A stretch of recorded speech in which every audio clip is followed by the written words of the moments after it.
Yes. We are. Okay. Good evening and welcome to the 5 p.m. work session of the Village of Mamaroneck Board of Trustees. May I please have a motion to open this meeting? So moved. Second. All in favor? Aye. Aye. Okay. Pardon me.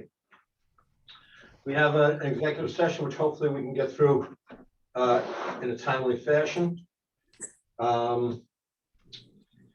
Would somebody like to make the motion? Let me read it. I'll make the motion. This is what we're going to executive session for. Village of Mamaroneck Public Employees Health Emergency Plan. It is anticipated that a motion will be offered to enter into executive session pursuant to 105(1)(f) to discuss the medical history of particular persons. Managers office personnel matter. This is anticipated that a motion will be offered to enter into executive session pursuant to 105(1)(f) of the New York Public Officers Law. Board of Traffic Commissioners, it is anticipated that a motion will be offered to enter into executive session pursuant to 105(1)(f) of the New York State Officers Law as it relates to medical, financial, credit, employment history of a particular person, corporations, or matters leading to the appointment, employment, promotions, demotions, suspensions, dismissal, or removal of a particular person on a Board of Traffic Commissioners. And then update on current litigation.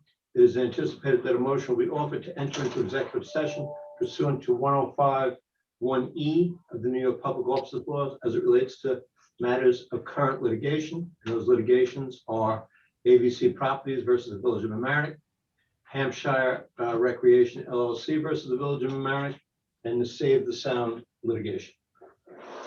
Okay, I make those motions. I'll second. I just want to say that in light of the action that's filed by AVC against the village and the claims that were individually filed against me and Dan, I'm not going to be involved in the AVC versus VOM discussion.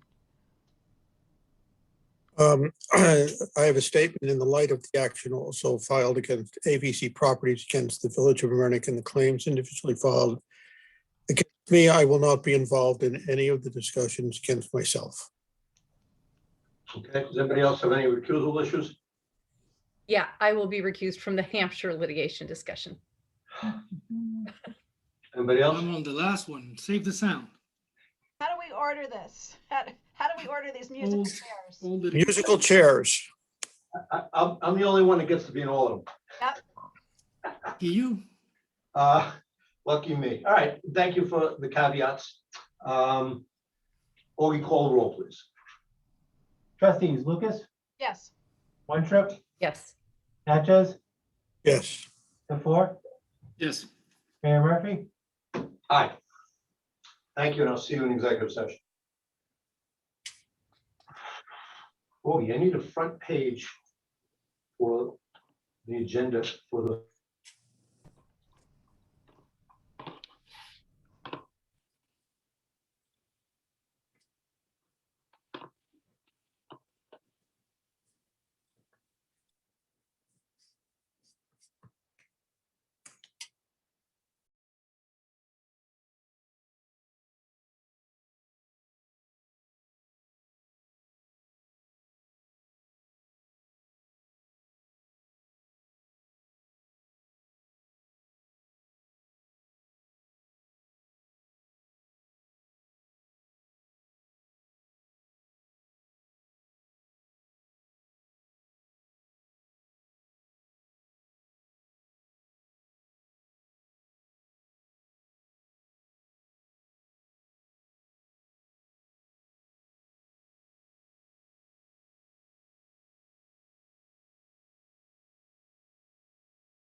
Hi, Sally.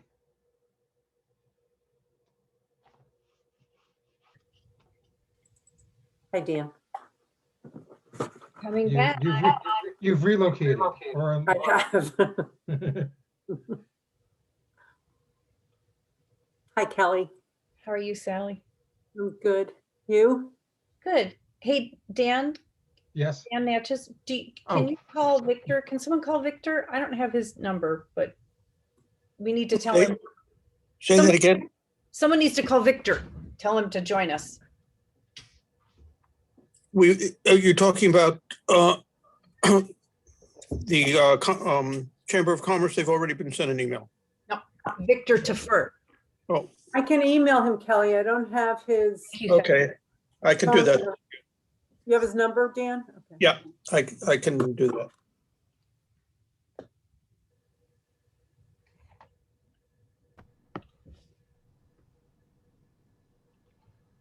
there's a bunch of fancy degrees on the wall, Sally, or proclamations.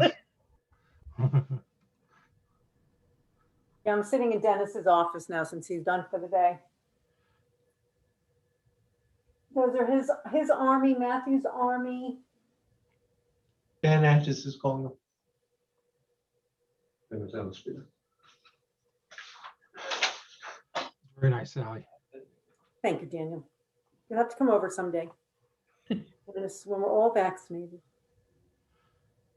Won't that be nice to? Hey, Sally, to answer your question from before, I haven't gotten to it. I'll get to it this week. Thank you, Mayor. You're welcome. Slowly but surely, Norris. Slowly but surely. Although, yeah, thankfully, most of our first responders have gotten their vaccines. I'm sure a couple of people on the board hopefully have gotten their vaccines. But and they just approved the J&J one, and Merck's going to help make more of it. So That was a great deal. yes, it was. Elections have consequences. Usually the wrong way, not the right way. This town was the right way. This one we caught. We're gonna be getting some money out of this too. Da, da, da, da, da. Happy days are here again. It's the Democratic theme song. Okay, the whole gang is here. We are resuming the Board of Trustees work session. I have to report that in executive session, a vote was taken. The vote was made on a motion that I made and trustee Wenstrup second. And the motion was that our attorney, Mr. Robert Spolzino, had identified a potential conflict of interest in the Save the Sound litigation. We have agreed as the board by a 3-to-1 vote to waive the conflict and to allow Mr. Spolzino to continue in his role representing us in the Save the Sound litigation. If and when that conflict ever arises, we will bifurcate the work so that he will then have to step out of it. But that's what I have to report out. That being said, let's get to the agenda for tonight's work session, see if we can get through some of this. There is nothing on the work session that has to be on the regular session tonight, so that's nice. We're going to go back to 90-minute parking on Boston Post Road, and the staff found a memo. Mayor, are you sure that's all on voting? Was there another vote? It was a vote to basically accept the findings that Danielle found. Do we vote on it? Yeah. Oh, okay. I'm sorry. You're right, Victor. Thank you very much.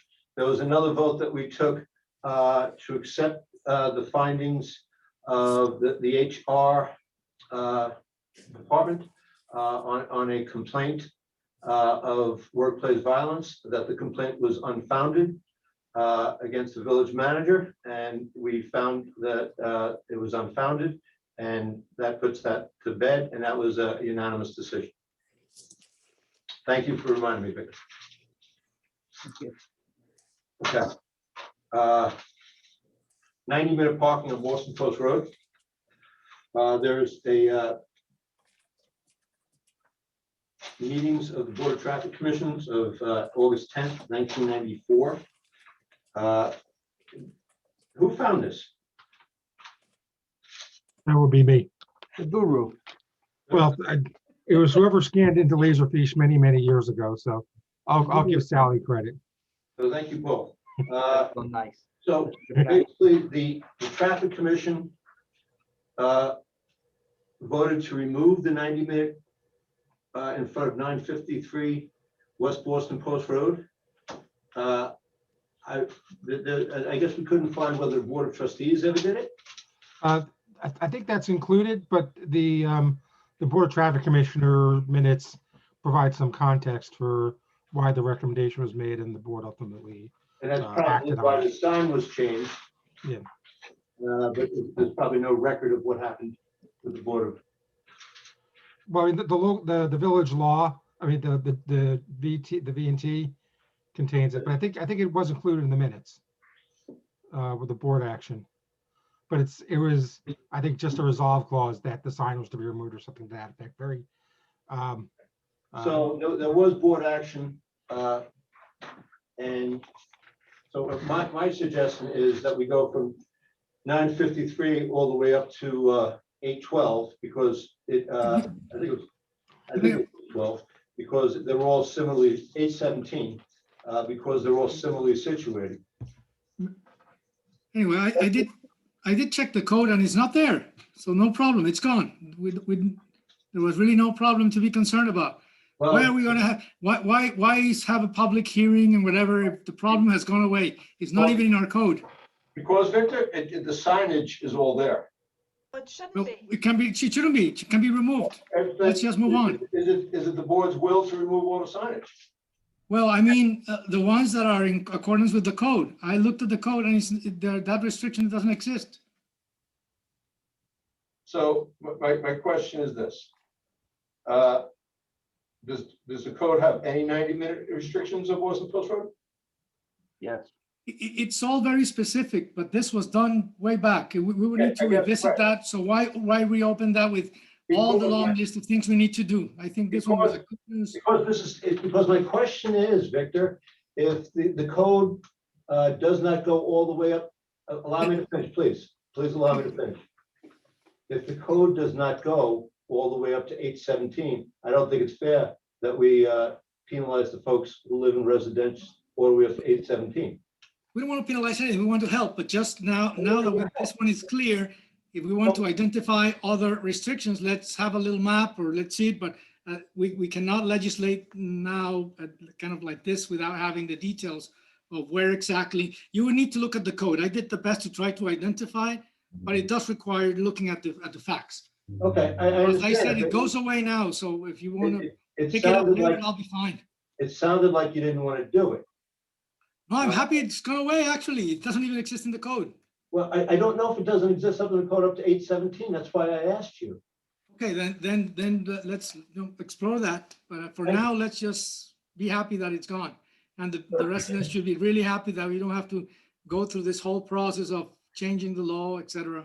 Victor, I think the point is, we're not sure that it has gone to the extent Tom wants it to be gone. I understand. So we have, that requires going through those details, but we can't do it now. That's my point. But why can't we? I'm sorry. You have the elements to do it? I I'm just about a trying to minute. expedite things. We have a big agenda. I'm sorry, if Victor. you- I got about a minute into the topic that was my topic. And I basically got told, let's stop this. And I don't do that when other folks are in their topic. You know, I allow you to explore what you're talking about. I allow you to get your thoughts out. And I would really appreciate the same courtesy. Because this is something that I cared about and this is something that I've been working on. So like you said, I will investigate to see if that is in the code, but I think we should, allow each other, the ability to express what we're talking about and what we've worked on. And to not say one thing is more important than another, because that, it makes for difficult relationships. So I will look to see if the code goes all the way up to 817, because I don't think it's fair to have that happen and have the people who are similarly situated not get the same relief. if the code, as Victor states, already exempts the people in 953, then we should remove that sign, and any tickets that were given in front of that should be forgiven. So there's actually more to the story. But I'll look at that and I'll keep it on for next agenda so that, you know, we can get it done the right way. The next If up, I may, is policy. if I may, we haven't finished this topic, if I may. Just to be clear, I was really trying to help. I actually even went to the code and looked at it and I said, great, this restriction doesn't exist. So fantastic, this problem has gone away.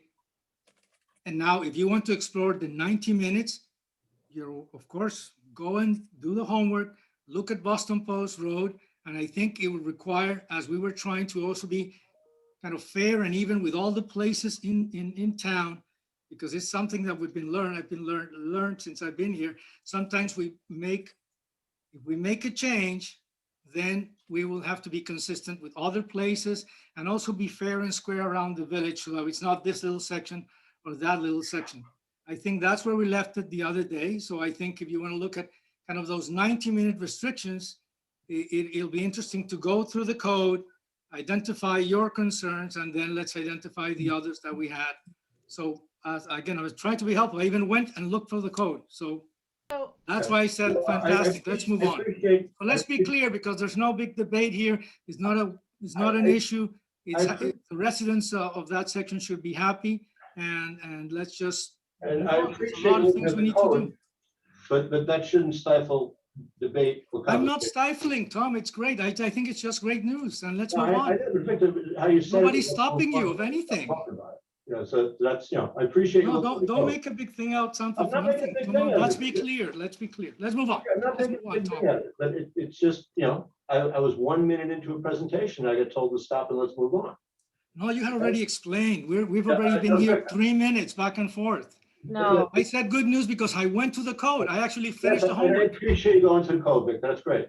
Great, okay. Victor, since you went to the code, Please, come on, let's move on. why are you rushing this? I'm trying to. make sure we're We doing have a what long agenda. Let's move on. We know what we need to do now, all right? Then allow Kelly to speak and we can move on. Kelly, go ahead. So it seems, Victor, that there is a section of the code that does not apply to Orienta Gardens section of Boston Post Road. And I wonder if you could point us to that, because perhaps even though this will be a continuing discussion about perhaps a further section of Boston Post Road that Tom walked and wants to treat the same, and perhaps even other sections of road across the village, as you mentioned, I want to be sure that we can help the residents of Orienta Gardens tonight, if possible, by pointing to the section of the code that you identified and maybe remove those signs between now and our next meeting. Okay, let me rephrase. I think this is an administrative matter. Now that it's been identified that it was looked at by the Rec Commission, it was looked at by the board, and thanks to Dan, picked it up. Now it should go back to Jerry and his team to figure out what happens and then bring it up to us as a policy matter. I thought it was pretty obvious to us, because then to figure that out here in meetings doesn't make any sense. It should go back to the administration and they'll do their job and come back to us. Because it doesn't exist in the code. That's the point. There's no restriction there. The restrictions are between point A and point B, point C and point D in the different streets of the code. And this one doesn't exist. I went through it all, and it just, they match perfectly what the Traffic Commission did, what the Board of Trustees did, and the code match. So I cannot point you to anything because precisely it doesn't exist. That means there's no restriction. So we can tell the folks on Orienta Gardens that there's. You want to move on? We'll move on. We'll move on. Okay, let's move on. Policy on use of subdivision recreation fees. We have over $400 in a fund to improve recreational opportunities for our residents. If we allow it to just sit in that fund, we're depriving our residents of recreational opportunities and improvements. I think that we should ask the rec committee and ask the Parks Department what would be a good use of these funds to improve our parks and to allow our residents to have recreational opportunities that they don't now have. So And I'm I sure- think that, you know, we should be, this isn't anything that will affect the budget. It's a fund that's separate, funded by developers over the years. It makes no sense to let it sit while parks atrophy and, you know, children grow out of the usefulness of the money that should be spent on their enjoyment now. I think, So I would ask that we direct the Parks and Rec to find innovative ways to improve our Parks Department and to improve our recreation equipment that will help our residents, rather than just have this money sit in a fund being unused. well, I would say they're meeting Thursday. I'm sure they would be happy to take this matter up. Kelly? Can I just ask, these are fees that were generated as a result of subdivisions, correct? Correct. Not just so, anytime anybody put a new unit in. Yeah, so here's my point, because I think they were generated as a result of allowing higher density.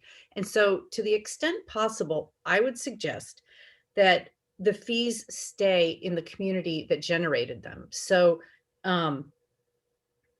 because if a community took on a higher density and got these fees, I would like, to the extent possible, those fees to stay within that community to help the recreational opportunities and open, you know, some green space. So I would just geographically be sensitive to where these fees were generated, and that's all. I think it's pretty widespread too. I think if you build a 2 or 3 house subdivision, Okay, kick into this. all right. But you know, maybe we could figure that out. I would say that the one thing that the rec and parks committee is working on now is a dog park. You know, that is one thing that they have been trying to get done for a while, which would benefit, you know, lots of residents of the village. Yep. Dan Natchez, you have your hand up? Then I go. Yeah, I think Kelly's raising an interesting tip of the iceberg question, you know, which I think is important, is I think whether we send it to the rec commission or we try and staff or we try and do it ourselves, come up with a policy of priorities of how to look at what should be done and where and how, rather than just somebody saying, you know, this would be nice to have at this particular location. I think that it's nice to have the money, but I think we need to have a really thought out approach of how it is to be used. And I think Kelly's point of being sensitive to where they came from is helpful. But I think there's also a lot more to that in terms of setting, you know, priorities of approaches of why and how. I will just add something very small, which is, I agree with all of you. First, let's identify the needs, and then we can put the second point, the second analysis that Kelly suggests. This actually has been also moving since I joined the board. The staff specifically has been identifying little upgrades and needs, urgent needs in Warren Park, Florence, in Florence Park, all the parks. And, we try to, let's just, again, try to identify those essential upgrades that are needed all around. And once we have that clear, the staff has been working really hard on the options and even trying to identify the costs. Then we can have a conversation. So start building a plan. I think it'll be great. Yeah, I think it would be behoove us to talk to, the recreation staff too. Not just the Recreation Commission, but the staff who are on the ground day to day, and the parks employees who are on the ground day to day, who know, which equipment is in disrepair, which park needs a facelift, where children or the community congregates the most. I think that would be really important information about who's using the parks, where they're using them, and how we get the best bang for our buck out of this money. You don't want to spend money on a squash court when nobody in the community plays squash, right? Yeah. You want to make sure that you're targeting the recreational opportunities to the children and the adults and what they do in our community. So I think that would be, not that we should leave the Recreation Commission out, but I think that it's important to have the input of the people in the Recreation Department who are doing this every day and who would do this professionally. So if we could begin a conversation at the Rec Commission about this and hopefully, have it, branch out to the Recreation Department and the Parks Department and get a few concrete proposals and get moving on it. Because every day, we have this money in the bank is, opportunities that our residents don't get. I think to answer Kelly's question, Augie would be able to, they're all specified by the planning board. These fees are all sort of directed by the planning board. And I think Augie probably manages the fund. So it might not be too complicated to figure out which properties generated these fees. Is that true, Augie? I'll have it for you tomorrow morning. Oh, no, I'm just saying in general. It's like you have that information, right? We have the detail already. Right, but I think we have to be Under his pillow. is that,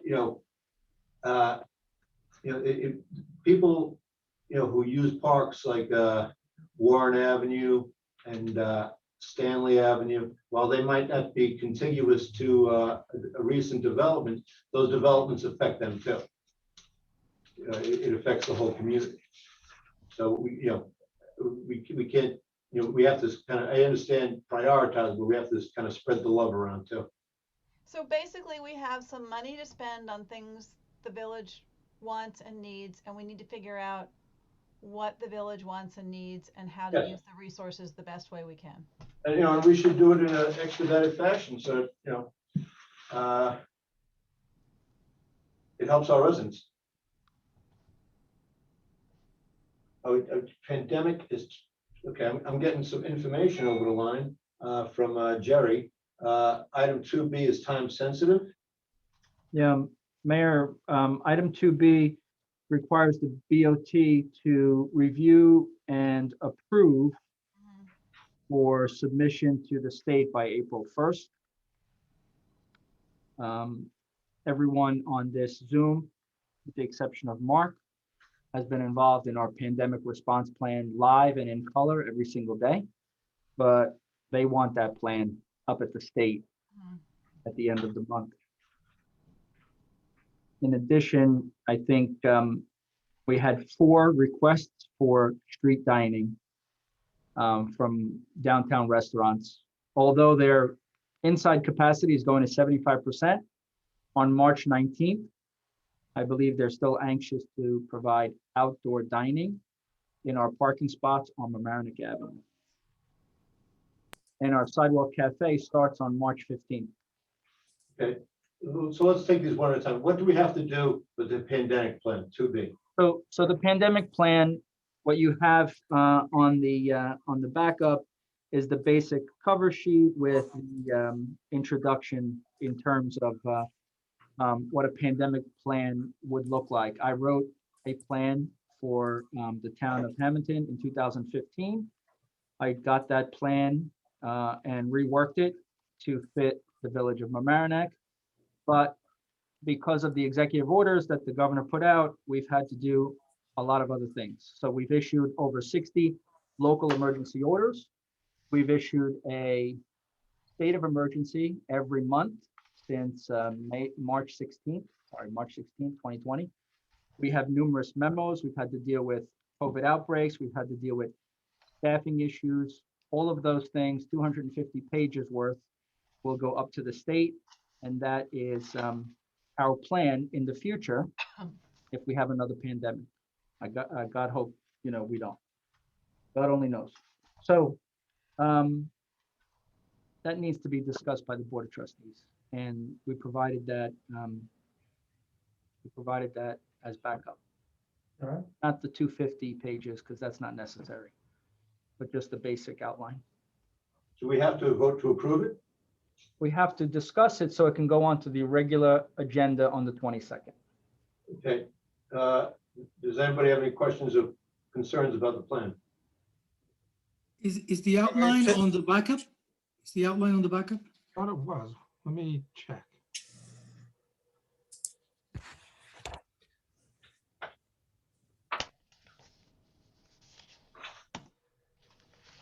And if Dan didn't put it on the backup, then what we'll do on the 22nd is we'll put it on the work session and the regular session. Yeah, I don't have it on the backup either. Why don't we do that, Jerry? That's Thank fine. you.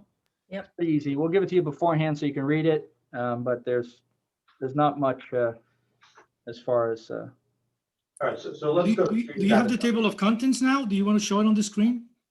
I can bring it up. Maybe we can do that. We got it, Dan? The one- We're gonna have Well, to do it anyway. Yeah, you're gonna have to do it on 22nd anyway, but Okay, Yeah, no, Let's move on to street dining. there was an error in Novus. Street there was an dining, error. sensitive. Yeah, there was an error in Novus which showed this as a non-public attachment, so I just made it public, but so street dining. So to coincide with our sidewalk cafe dining, which starts from March 15th and ends sometime in November, we sent out the renewals for the sidewalk cafe. We asked the restaurant owners to provide some feedback if they wanted to have parking spot cafes this year. And 4 indicated that they did at last check. So in order for us to have an individual occupy one of our parking spots, we charge, per code, we charge them $20 per day per spot. And a lot of times it's individuals who are doing construction who usually pay for those parking spots because they need it for a day or a week or longer. We have it in our code to be able to charge restaurants or anyone who wants to use our parking spots $20 per day. I'm not sure what the board wants to do, but that could be that could be a solution to having parking spots cafe. We do have to set them up again. We do lose revenue because we are collecting orders from the meters. So the $20 per day, doesn't seem like an overwhelming burden, but if you have 4 or 5 parking spots, Yeah, it adds up. it adds up. It's $80 to $100 per day. So Jerry, of the 4 that said they were interested in street cafe dining, were they ones that do use a ton of spaces? They had 3 or 4 spaces each. Yeah. Oh, okay. And did they know there was a possibility that this year we might charge? No, I just wanted to gauge. Interest and prepare for this meeting, but I didn't tell them about the charges. And really the discussion is whether we want to stick with the $20 per day or reduce it somehow and provide the opportunity for them to have parking spot cafes, but not lose a ton of money because we're losing the parking spot. So Jerry, a question. The number of restaurants that we have, if they all wanted to do this, how many parking spaces would we lose? What approximate revenue would we lose? Just as a matter of curiosity. I got to get to that page. It's in here. Hold on a second. Because we had the breakdown of which ones we, Oh, that's in the backup. I think that Yeah, I the think backup that's in the was back. the all the sidewalk cafes. I think we had about 20 or 25 restaurants with the spaces last year, I think it was 40 spots, Dan, more or less. or 40. Yeah, In that, just 40 spots. There would be 40 spots for 25 restaurants? Some of them had, I don't think it was 25 restaurants that took we have 25 restaurants in the sidewalk cafe. I think we only had 12 or 13 that actually had parking spot cafes. I understand that, but if all 25 wanted to do it, was my question. We would lose potentially 75 parking spaces.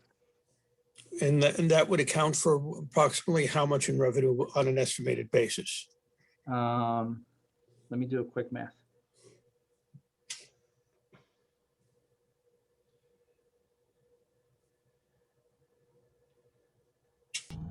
We'll use the summer as 4 months. 135,000.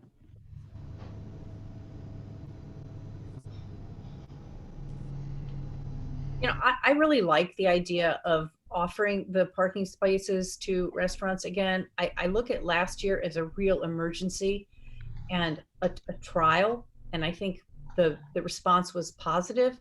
I do think that this year we could charge for the parking spaces. I think restaurants that had a good response, might be willing to pay. I know that if they were to just put quarters in, it wouldn't add up to $20, right? It would be Yeah. $12. What would it So be?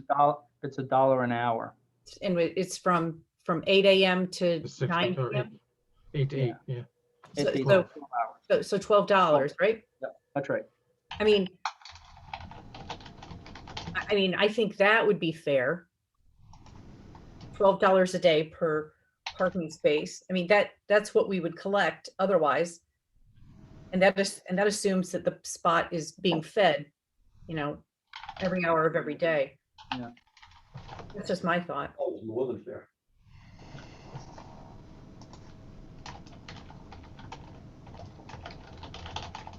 I know if we do this, the Arts Council had been expressing some interest in painting the barriers to make them a little more attractive.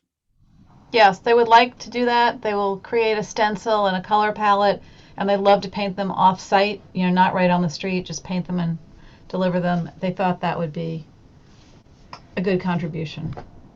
I think it would be too. They would go down to like DPW and paint them? Yeah, wherever they are, yeah. They get a group of people to do it as opposed to trying to, if they're going to paint them on the street, that's kind of a traffic issue for the village, traffic and safety issue. So, Kelly, you're proposing $12 a day per space? Yeah. I think that's fair. That's what we would get if it was quarters. And Jeremy, you were talking about 20? We currently have our code that if you wanted to occupy a parking spot for construction or other, that we charge you $20 a day.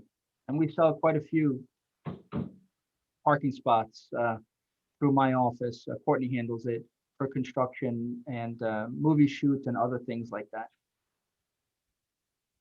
I kind of feel like we should do something, in the middle that we want to keep helping the merchants, but we also have to be mindful of the taxpayers' income. How about 15? $15 a day? I'd say 10. Well, if it is, then. You're going the wrong way. Whatever. I mean, I can do.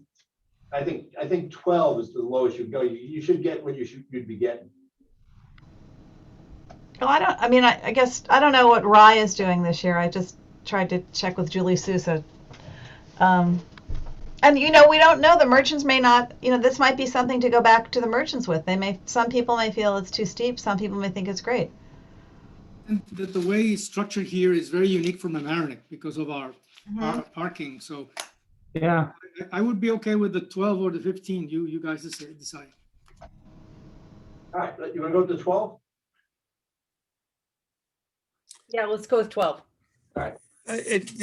Just as a matter of curiosity, I'm very much in favor of the restaurants and trying to be helpful.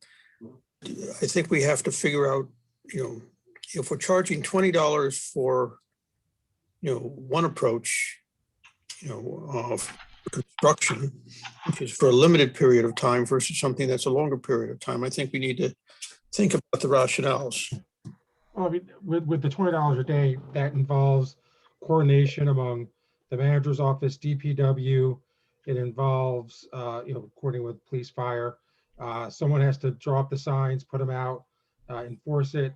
And also, the purpose of the parking space is really to promote turnover. That's why you charge for the parking space. The turnover in the parking space benefits the businesses in the downtown by increasing their ability to sell to multiple customers. When you take that away, there's a value to that. I understand that. So all your points are to charge a higher fee. Well, with this process, it's really, a one-time thing where we just schedule the deployment of the blocks. That only has to happen once. When you're doing movie shoots or construction, you can be, those spots can be taken up multiple times a year. We have to repeat those administrative steps more than once. So We have with this- DPW drop off barricades and things like that when we block off those spots. Yeah, it's a But lot more work the more often you have to do it. So But when somebody blocks off the spots for construction, whether it's a dumpster or trucks or whatever, there's no fee, there's no cost involved to the village. Yes, there is. They're saying there is. Yeah, we have DPW, we have to deploy DPW, we have to put up signage, which are the temporary signs that we tie wrap to the parking meters. We have to bring barricades, we have to set up the barricades, and then we have to pick that stuff up in 2, 3, 5, whatever days Right. later. So there's Yeah, a and to it- setup and a drop off. yeah, So- and like, There's an economy of scale here. You set it up once and you take it down once. Yeah, that's right. All right, and there's a consensus here for $12. Is there any other issues about this that we need to discuss? I think we try to do this and we see if that's something that merchants are going to participate in. I mean, I think it's, we should be talking with the chamber and talking with the merchants. I mean, we're all trying to make the world a better place this summer. Certainly it's going to be a better place than it was last summer.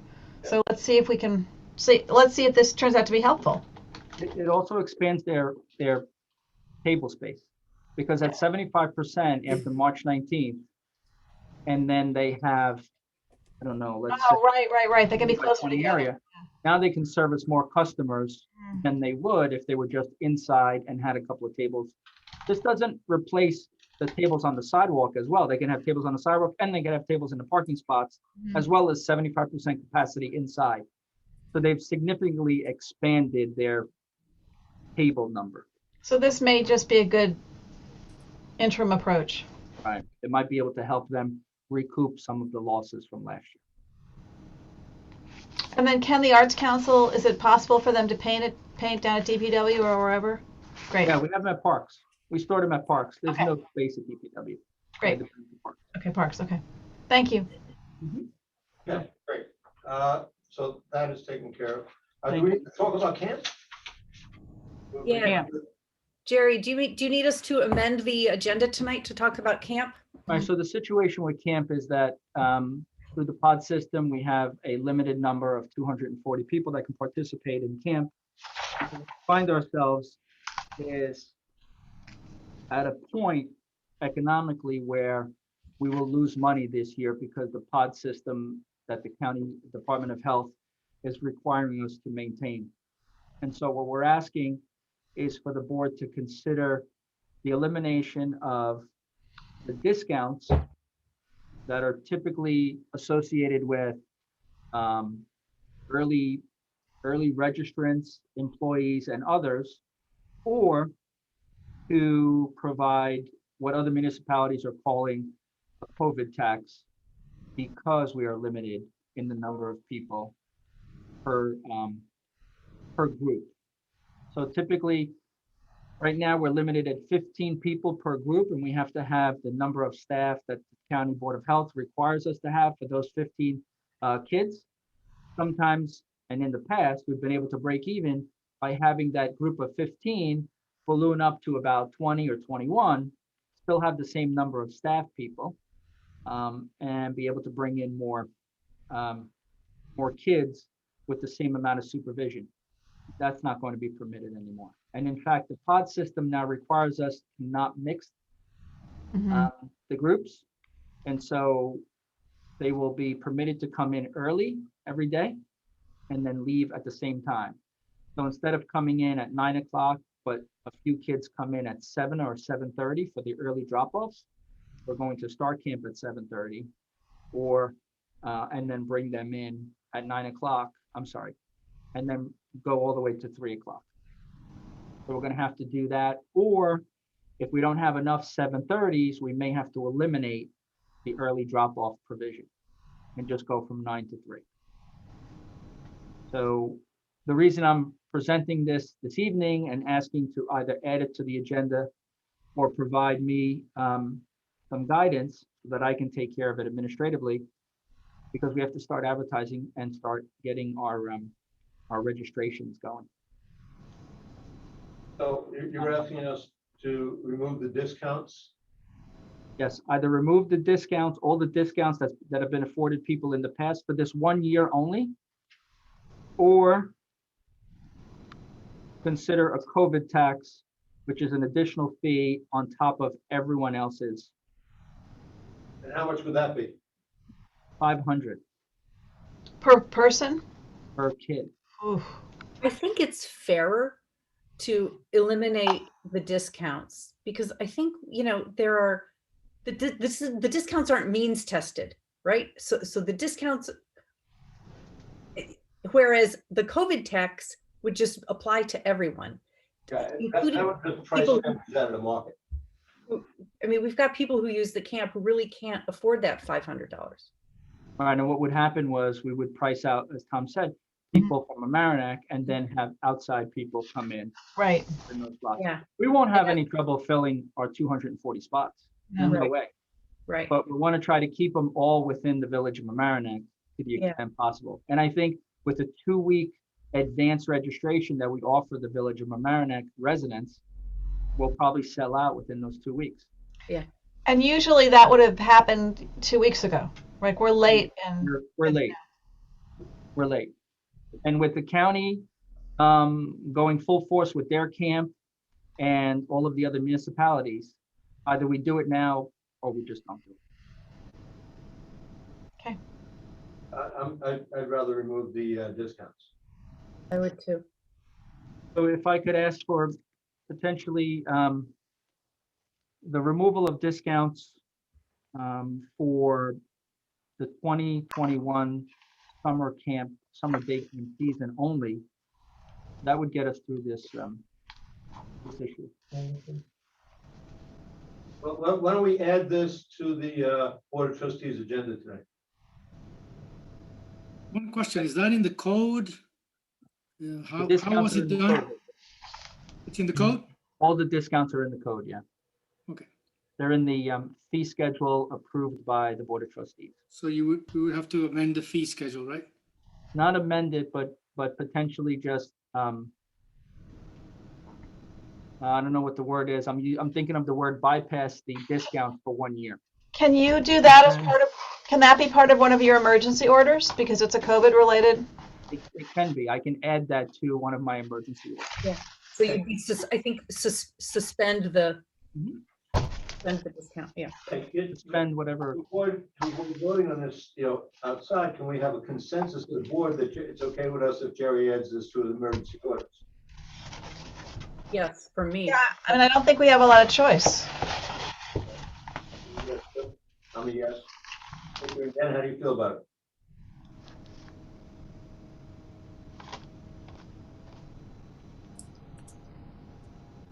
Wow. Dan? Dan and Victor, do you want to weigh in? Can you hear us? Yeah, I think Dan looks like he's thinking about it, but maybe not. I'm sorry. Go ahead.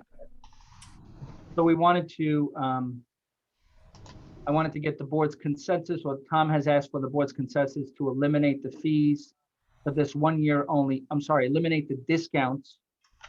Yeah, I heard that. And you were going to do it through executive order. I can, yeah, they were just asking if you're okay. Yes. Victor? Yep. Yeah. Okay. All right, Jerry. Thank you. Thank you. All right. We are going to take a 15-minute break. We'll come back to the regular meeting.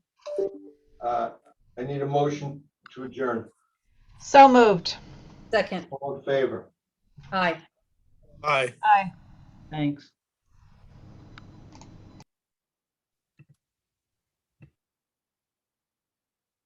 And when we get the regular meeting on this computer for me too. Yep.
Now voice.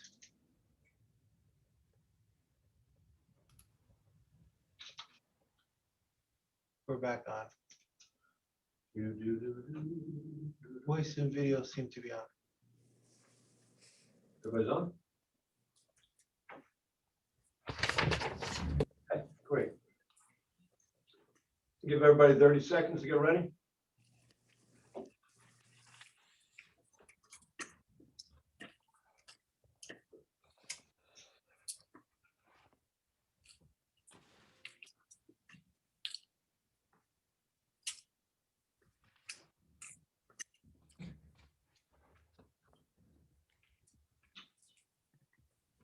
We broadcasting out?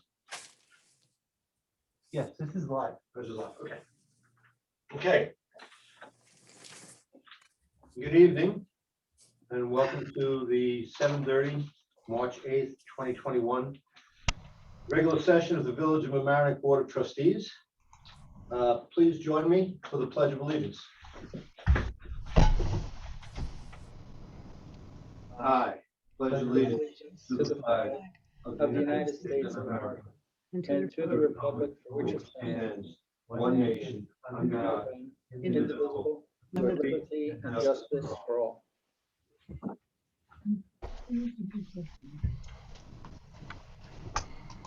Thank you all. I need a motion to open this meeting. So move. Second. All in favor? Aye. Aye. Aye. The first matter is communication to the board. There are no presentations tonight. And the first matter is communication to the board. And let's see if there are any hands up. Mr. Tibbet has his hand up. Good evening, board members. I saw one of the first signs of spring. Our police officers back on bicycles. It's like the Robins have come home. We're supposed to have 60 degrees tomorrow, so let's break out our shorts and short sleeve shirts and enjoy. You just had a discussion about possible using the street for outdoor dining. You're a little high with your estimations. We probably bring in $6 to $8 a day on the parking spaces. They are very rarely used between 8 and 10 o'clock in the morning. And also, Sundays we don't charge for parking. You also have restaurants that work different hours. You're probably better off doing something like $250 a month for the street. If somebody wants to use the street, just charge them $250 a month. If it works for them, fine. If it doesn't work for them, after a month you can pick up this stuff and move it. But that is more in line with what you actually get revenue-wise from those parking spaces. Second, we had a business that's looking to open up Chop Salad across from the high school. And they basically had to go through all kinds of hoops and everything dealing with the Board of Appeals because we do not allow fast casual restaurants to do takeout. And more of our restaurants are depending on takeout. It's basically the new formula for a lot of restaurants. And I think that this village will have to look at their policy about allowing restaurants, even fast casual, the opportunity to offer takeout service. It's probably easy for most of the residents. It's something that is more and more in vogue. And the fact that you had a restaurant that has a food entity that has to pretend it's a restaurant in order for it to fulfill its business model. I mean, basically what they're saying is you can't order at the counter. You have to sit at a table, order, and somebody has to bring you the food in order for them to accomplish what's 90% of their business, which is takeout. You know, having to do convoluted things in order to successfully run your business as a restaurant isn't what I think the village was looking for. You had talked about before having spaces on the avenue dedicated to people who are just going in for takeout. I think it's something else that the village should look at, because a lot of the newer restaurants coming in, that is part of their business plan. Thank you. Thank you, Glenn. Go to Mr. Richard Limegruber.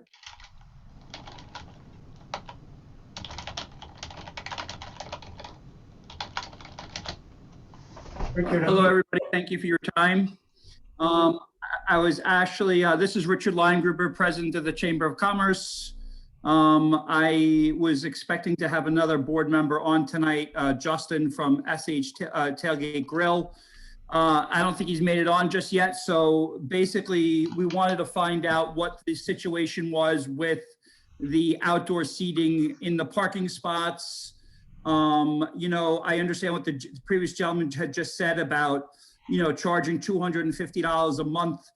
My question is that per parking spot, or is that going to be for 4 parking spots, or what are you guys thinking of as far as what you'll be charging if you are going to charge for parking spots? As many of you know, it looks like New York is opening up to 75% capacity, but that does not mean that people are going to go sit down at 75% capacity inside of the restaurants. We're getting some warmer weather, as the other gentleman had just explained. So we're hopeful that we can get these barriers back up as quickly as possible, and hopefully start to see business reopening up on the avenue. I have another topic completely different that Dan was on our chamber board meeting about that I would like to discuss after this, but I'll wait for your comments on the outdoor dining on the streets. Thank you. Yeah, I can say that, you know, we're going to start off the dining on the 15th. Jerry's going to facilitate that, the 15th of March. We're going to get it in before St. Patty's Day. And we were talking about $12 a day per spot. And that's what Jerry, I believe, is going to offer to the restaurants, and see, you know, how they feel about it.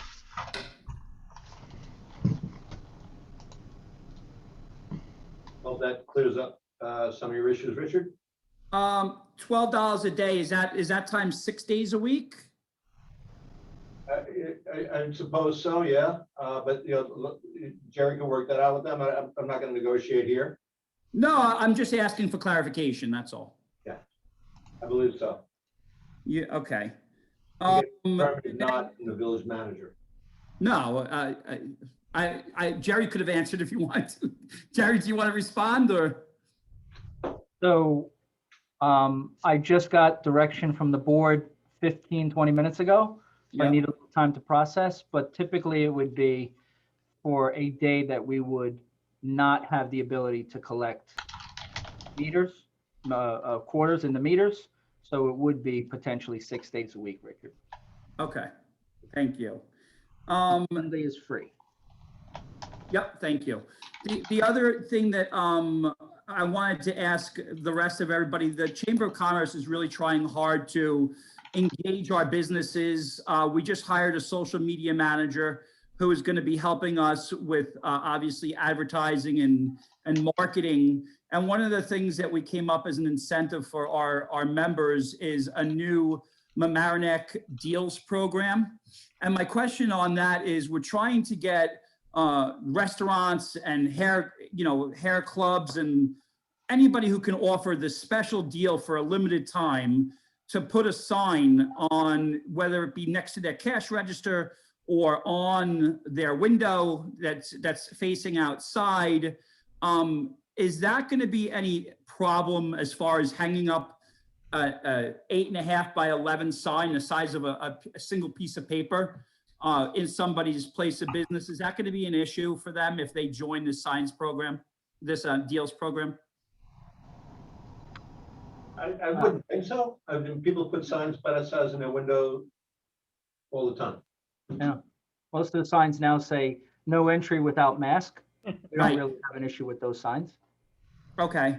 The next question would the village be open to allowing the chamber potentially putting some additional signs up so that pedestrians walking down the street will start to see these signs and say, what is this deal's all about? Let's sign up, it's free.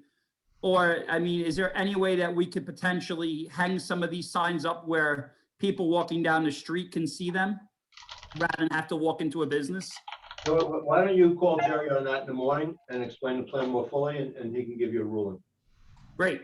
Okay, thank you very much. Thank Thanks, you. Rich. You're welcome.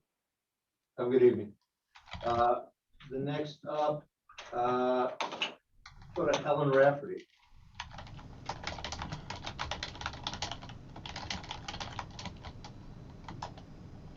Good evening. Helen Heather Rafferty. here. Been a resident on Mamaroneck Avenue for almost 30 years with my family. I recently started following a group on Facebook called the Mamaroneck Taxpayers Watchdog Group. Really interested in what they're doing. I'm very new to, even after all this time, trying to educate myself onto how certain decisions in village government are made. And I had a question for them that they didn't have an answer for, and they suggested I bring it to the board, which to me at least made sense. It's not a specific question about a specific court procedure or any litigation that's going on. I know you can't answer those, but I would like to better understand what procedure the village has in place, meaning the board and the mayor have in place, to determine the likelihood of success before choosing to proceed with a court battle against some of the building projects that have been either proposed or have been signed on for to any level in the village. How do you determine the likelihood of success of litigation against a building project before you decide to proceed? Is there a person in charge at the board level? Is there someone who is on the village staff? How does that process take place given the likelihood of very large fees paid for court battles that we lose? And I'm sure you do have a procedure in place. What's the chain of command before deciding to move to litigation over negotiation, I guess is my question. I can just speak in generalities, Ms. Rafferty. I would say that how it usually works is that decision about land use are almost always predicated on decisions of our land use boards. The village has had a policy over decades of defending the decisions of our land use boards. What we try and do is provide a substantive record of how those decisions are made, and that they were made rationally and without any undue influence or anything like that. And we trust and we are sure that that's how decisions are made. And then I think it's very important to remember that we are not initiating lawsuits. People are suing us. So we have a responsibility to defend the decisions of our boards. And we often try and negotiate. Sometimes negotiation isn't takes two to tango, kind of. But in generalities, we defend the decisions of our land use boards. We defend the people who serve on those boards, and we then make sure that we have a substantive record to stand upon. And I think that history has shown that usually happens in the village of Mamaroneck. So where does the decision of the land use board or boards, where does that undergo a process of discernment to see whether their decisions are ones that are likely going to lead to success further down the line, if this becomes a matter that goes before a judge, as it seems to have done so often in the past? I do understand the need to make decisions by a planning board, but do these planning boards have the legal expertise so that they know they're not offering recommendations which will end up being potentially incredibly costly to the taxpayers of this community? All of our land use boards are represented by attorneys during the whole process.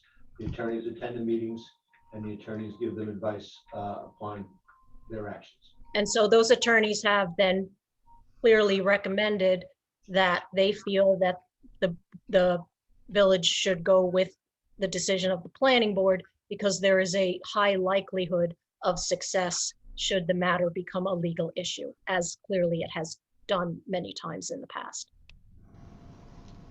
I'm very aware that there is, you know, any number of really talented people serving on any number of boards and committees in the village, and that their work should be respected.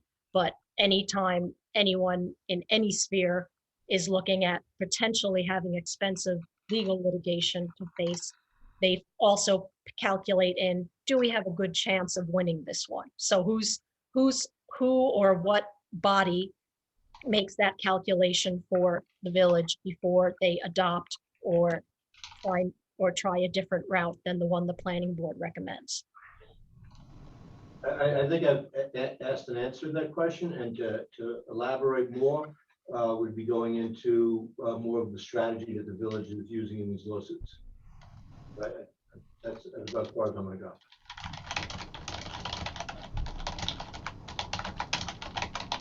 Thank you.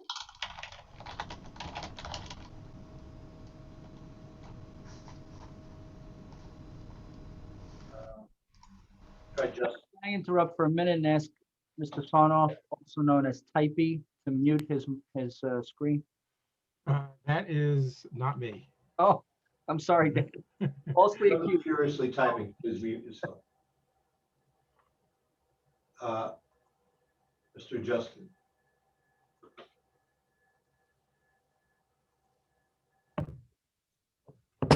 You get Justin? Yes, 1 second, I'm sorry.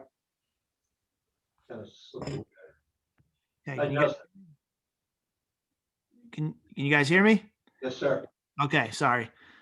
First, I would like to, I didn't get a chance to express the gratitude for working with us and giving us the outdoor seating throughout the winter. I know that was a topic discussion before we came in, and I know we got hit with a lot of snow, but I know I'll just report from our own thing. We were able to gather some revenue over the winter that did help us out from people that were fully dressed for blizzard-like conditions that decided to sit out there anyway. So, you know, that was helpful, and thank you for working with us on that. My second thing was, and it sounded like it has been spoken about before, was just to kind of follow up on the parking spaces. And it sounds like the village is open to doing the parking spaces or making them available to the restaurants, which is nice. But I just want to keep in mind, just doing some rough numbers and hearing what was thrown out for a couple of minutes that I've been on here. The $12 a day, if I'm correct, is what you guys are proposing per space. Just would like to keep in mind that rough math works out to about an 18% increase in operating costs of the going rate of a square foot in the village. So anybody who has retail space on the Ave, what you're asking for per space is about an 18% increase on operating costs. I didn't really get a chance to formulate that in a couple of minutes, but that's about the math that I worked out while I was sitting there. I do think that there has to be some kind of payment to get the spaces. I know some people would say they should just be for free. I know other municipalities are doing that, whatever. I disagree with that. I think there should be some investment from the proprietors to go into that, because it'll kind of differentiate from the people who are just going to throw something out there to the people that are going to put something out there that looks nice and that's presentable. That was one of my ideas coming into it, was to kind of make better guidelines of what was allowed to go out there. Is not to, you know, last year there were some displays that weren't the best aesthetically to anybody walking up and down the Ave or those areas. So I think that actually takes away from the experience.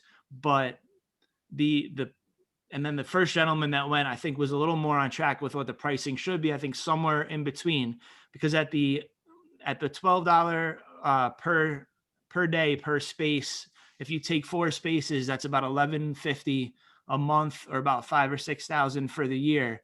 And we get into a situation there where you're basically allowing people that have the cash flow. It's like the have and have not kind of thing.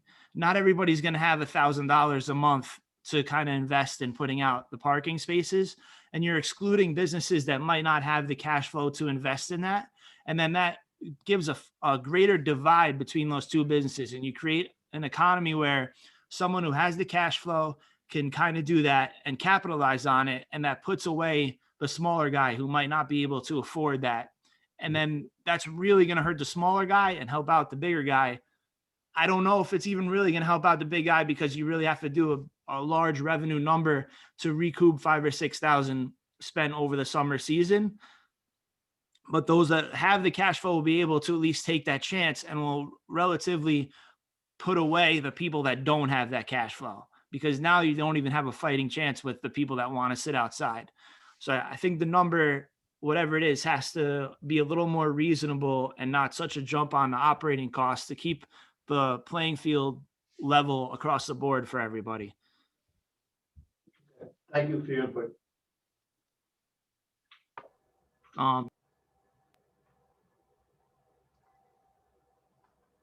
Go to Daria. Hi there. So I wanted to ask a question, as has become routine in these meetings. And as a member of Mamaroneck Taxpayer Watchdogs, I want to encourage anyone listening to check us out on Facebook or on our website at mamaronecktaxwatch.com. So I wanted to ask, how much damage do you think is being caused to the Village of Mamaroneck's reputation as the press increases its coverage of the village government's ethical scandals and its reckless efforts to block high-quality housing and economic development? What would you say to the Village of Mamaroneck's working class residents and small businesses as they suffer through the COVID pandemic while you squander their taxpayer dollars in an effort to protect the least diverse, wealthiest neighborhoods in the village? Thank you for your statement. Can I ask you something? Do you live in the Village of Mamaroneck? I live in Larchmont. Okay. Thank you. I would still like to have an answer to my two questions. Thank you for your statement. As a voter, I would desire to have my elected officials. You're not a voter. That's the point. Yeah, you're not a voter. We're not your elected officials, Daria. Yeah. I mean, you're in the wrong meeting. I'm just kind of shocked that you guys are completely shutting down a question that It was one of those questions that had no real answer, and you just looking to be a provocateur, which is fine, which is your right, but it doesn't mean I have to play.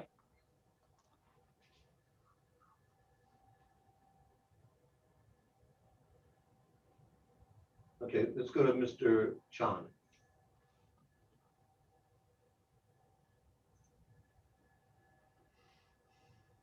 Hi there. Good evening, everyone. Thank you for taking my call. I hope everyone's had a good start to their weeks. I hope everyone's Monday's gone pretty well so far. My name is Kevin, and I am also a member of Mamaroneck Taxpayer Watchdogs. I live on Old White Plains Road. I am a resident of Mamaroneck. I live right by the St. Vito's Church. And I want to echo the question that the previous caller had, because even though she lives in Larchmont, I live in Mamaroneck, I do have the same question. I do want to know how much damage you think is being caused to Mamaroneck's reputation as it relates to coverage of the ethical scandals. We know that there's kind of the talk of the town is sort of that the trustees and the board of trustees is becoming kind of like an exclusive club that advocates for sort of like their friends and their personal neighbors, and ends up becoming political power for those situated in Orienta or Shore Acres, and basically neglecting other residents. And I do want to make clear, my comment is not made to be, I don't want to cause drama. Like, this is just a question I have because I am someone who's not situated in Orienta or Shore Acres. And I would like to know what is being done to represent people like myself who live outside of these communities. I will just answer your question because you're a resident. I also don't live in Orienta or Shore Acres. I also am a card-carrying member of the working class that you speak for, and I appreciate you're looking out for them. But as a community, and as an elected official of this community, I don't decide which communities and which neighborhoods to defend and protect based upon their income. We look at what's best for the community as a whole. I believe what's best for the community as a whole is to make sure that our zoning codes and our building codes are protected. And when the boards that we empower to make those decisions decide that they aren't being protected and they aren't being enforced, then I think we should move on that. So whether that happened in Orienta, or that happened in Richbell Road, or Old White Plains Road, or over on Beach Avenue, I believe that all of that should be taken into account, and we should enforce the decisions of our land use boards. And that's where I stand on that issue. And if that benefits people who live in an affluent community, that doesn't mean I should turn my back on my residents who are affluent. Neither should I turn my back on residents who are struggling. And I think we've made quite an effort in this community to give attention to those of our residents that are struggling.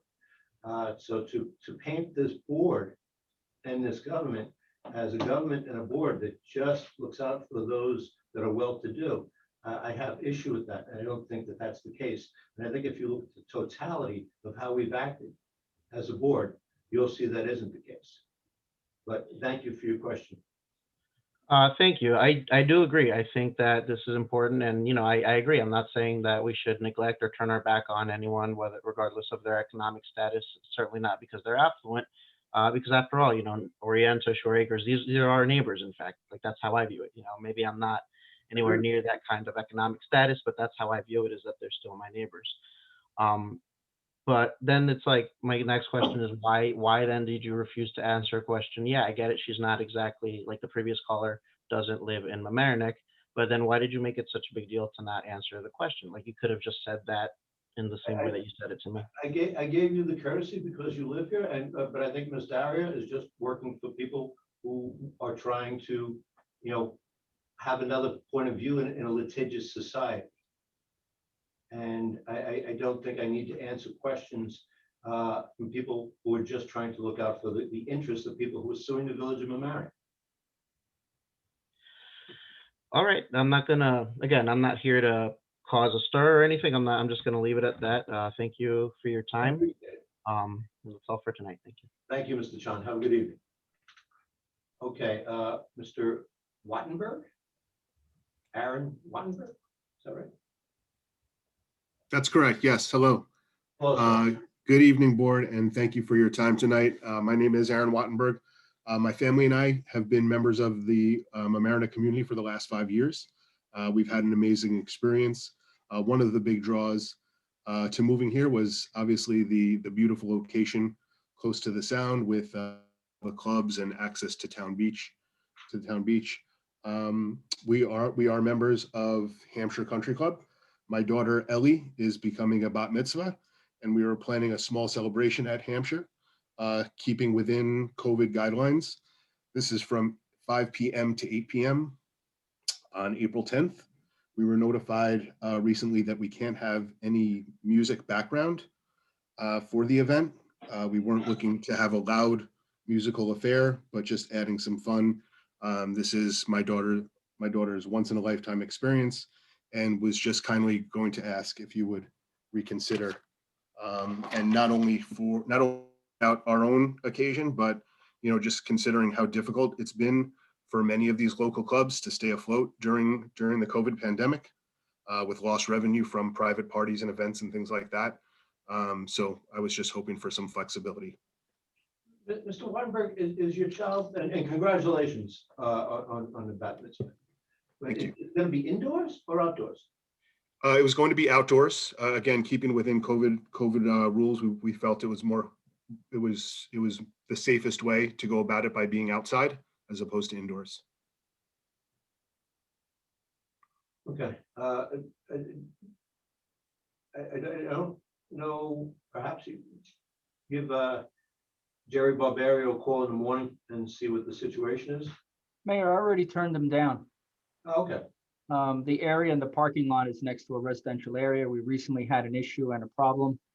there, and I come to find out that there is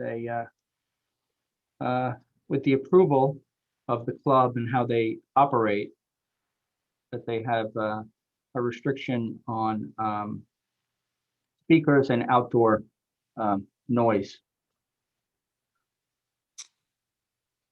So they just can't have amplified music. Correct, they can't have amplified music or voice or microphone. And I'm sorry, the reason is just because of its close proximity to neighboring houses? I think it's part of the approval of the club, the operating special permit approval. They get a special use permit from the zoning board, and that's prohibited in their special use permit. Okay, again, we weren't looking to have loud music that would disrupt people. And again, it's only from 5 p.m. to 8 p.m. So it's on a Saturday. Doesn't seem like it would be too obtrusive. Again, would hope that you would reconsider. Maybe we can discuss in the morning. Right, but it may not be my decision. It's already something that the club has agreed not to do in the future when they applied for their special permit. So if they want to make changes to that special permit, they would have to go through the process again. It wouldn't necessarily be up to me. And they actually should have told you that they didn't have the ability to do that. I'm sorry? They actually should have told you that they didn't have the ability to have amplified music. So I wish they had told you that. Sure. I mean, being that I understand. It was just, with COVID, we didn't think we would be able to have anything for my daughter. And the fact that things are starting to open up a little bit, this is kind of, we kind of went about this quickly to try to make it happen. Understand the situation that you're in. Again, would hope that you would reconsider if they were to reapply. Thank you. Thank you very much. And once again, congratulations. Thank you. And thank you all for listening. Thank you, sir. Okay, who else has their hand up? Patty Henry?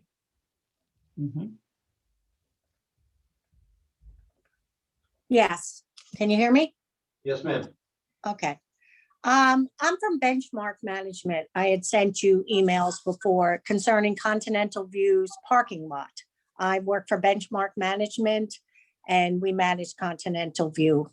And the residents have, how it started was because you raised the parking fees, they got all, I got tons of emails about it. But then I looked into their offering plan and I had found that when the condominium was built by the builder about 25, 26 years ago, he owned the land that's part of the parking lot and the little grassy park. And what happened was he got some money from the Westchester County.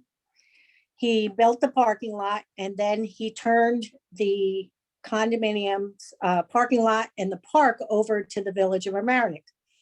So it's the adjacent to the property, the second parcel of land owned by the sponsor, which will be conveyed to the Village of Mamaroneck for the use as a park area by the general public. Also, the same thing happened with the parking lot, that it was turned over. Pursuant to an agreement to be recorded between the village and the sponsor. I haven't been able to find that recorded agreement, whether maybe it was just a deed or not. But the problem that we're having is it says we have to maintain it.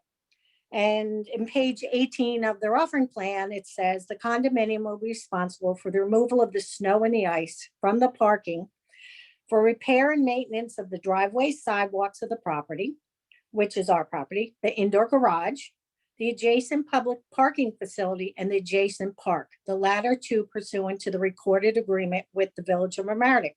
Will also be responsible for the cost of insurance for the additional parcels. So over the years, we have been landscaping, paying for landscaping, snow removal, repairing the lights in the parking lot, filling the potholes, removing dead trees because there's a hill there. And when I called the DPW, they informed me that they just said, you have to, it's for the condominium to pay for it. I found out when I had to have the lights in the parking lot repaired, that the condominium is paying for the electricity for the lights on village land. Now, 25 years later, the parking lot needs to be repaired. It needs to be repaved. And that to me and to the rest of the board in the building is way beyond the maintenance, the everyday maintenance. So I wanted the village to take a look at it. I talked to Jerry about it because it's becoming, where does it stop? You know, I'm maintaining and snow plowing the parking lot, but now I have to take care of the hill. I had to spend $9,000 to get rid of these dead trees that have fallen in the storms over the years. And now it's, you know, I can't repave the parking lot. And where does the village, when they plow down the hill, when you come down from Boston Post Road to Continental, that's an actual village street. They only plow part of it, but they don't clear the sidewalk. So there's no guidelines on where the condominium keeps paying and paying and paying for more and more things. And we look at it that the repaving of the parking lot and the paying for the street lights and the hill, which goes up to Stewart Avenue, isn't the parking lot, or it's not. The repaving of the parking lot is more of a capital expense and not day-to-day maintenance. Because I look at it as if I rent your house, yes, I'll cut the grass and I'll do the snow, but I'm not repairing the roof if it leaks or collapses. So I want some guidance from the village on where we're going to go here, because it's just more and more things adding up. And then, you know, in the meantime, we raised the parking fee from $225 to $625, you know, so that's all I want to say right now about that. So that's what we need, is some guidance and some direction of where the condos maintenance issues stop and where the village has to take care of some things, because we don't own the property. Those are all valid questions, and I'm sure staff will look into them. Right. Okay. Thank you, Patty. Have a good night. You're welcome. Thank you. All righty. That concludes that part of the meeting. Okay, the next item on the agenda, the public hearings, is a continuation of a public hearing on PLLC 2021. This is proposed legislation to override the tax cap. As I have said before, this is belts and suspenders. I don't think the board has any desire to override the tax cap, but who knows what might happen between now and when we adopt the budget in the next few weeks. So in terms of just keeping our options open, I'm going to ask for a motion to open this public hearing. So moved. Second. Or you call a roll. Trustees Lucas, Yes. Winstrup, Yes. Natchez, Trustee Trustee Natchez, you're Natchez? muted. you're still muted. Yes. Trustee Tofor, Yes. Mayor Murphy? Aye. Thank you. I think we all know how we all individually feel on this. I don't see any hands up. I would make a motion to adjourn this matter until the March 22nd, 2021 meeting. Second. Augustino, call the roll on that, please. Trustees Lucas, Yes. Winstrup, Yes. Natchez, Yes. Tofor, Yes. Mayor Murphy? Aye. Okay, so just for the folks watching at home, we will take this matter up on the 22nd, which brings us a couple weeks closer to having a final budget. And, you know, hopefully there'll be no need to adopt this, but I applaud the board for having the foresight to have it in their holster in case it's needed.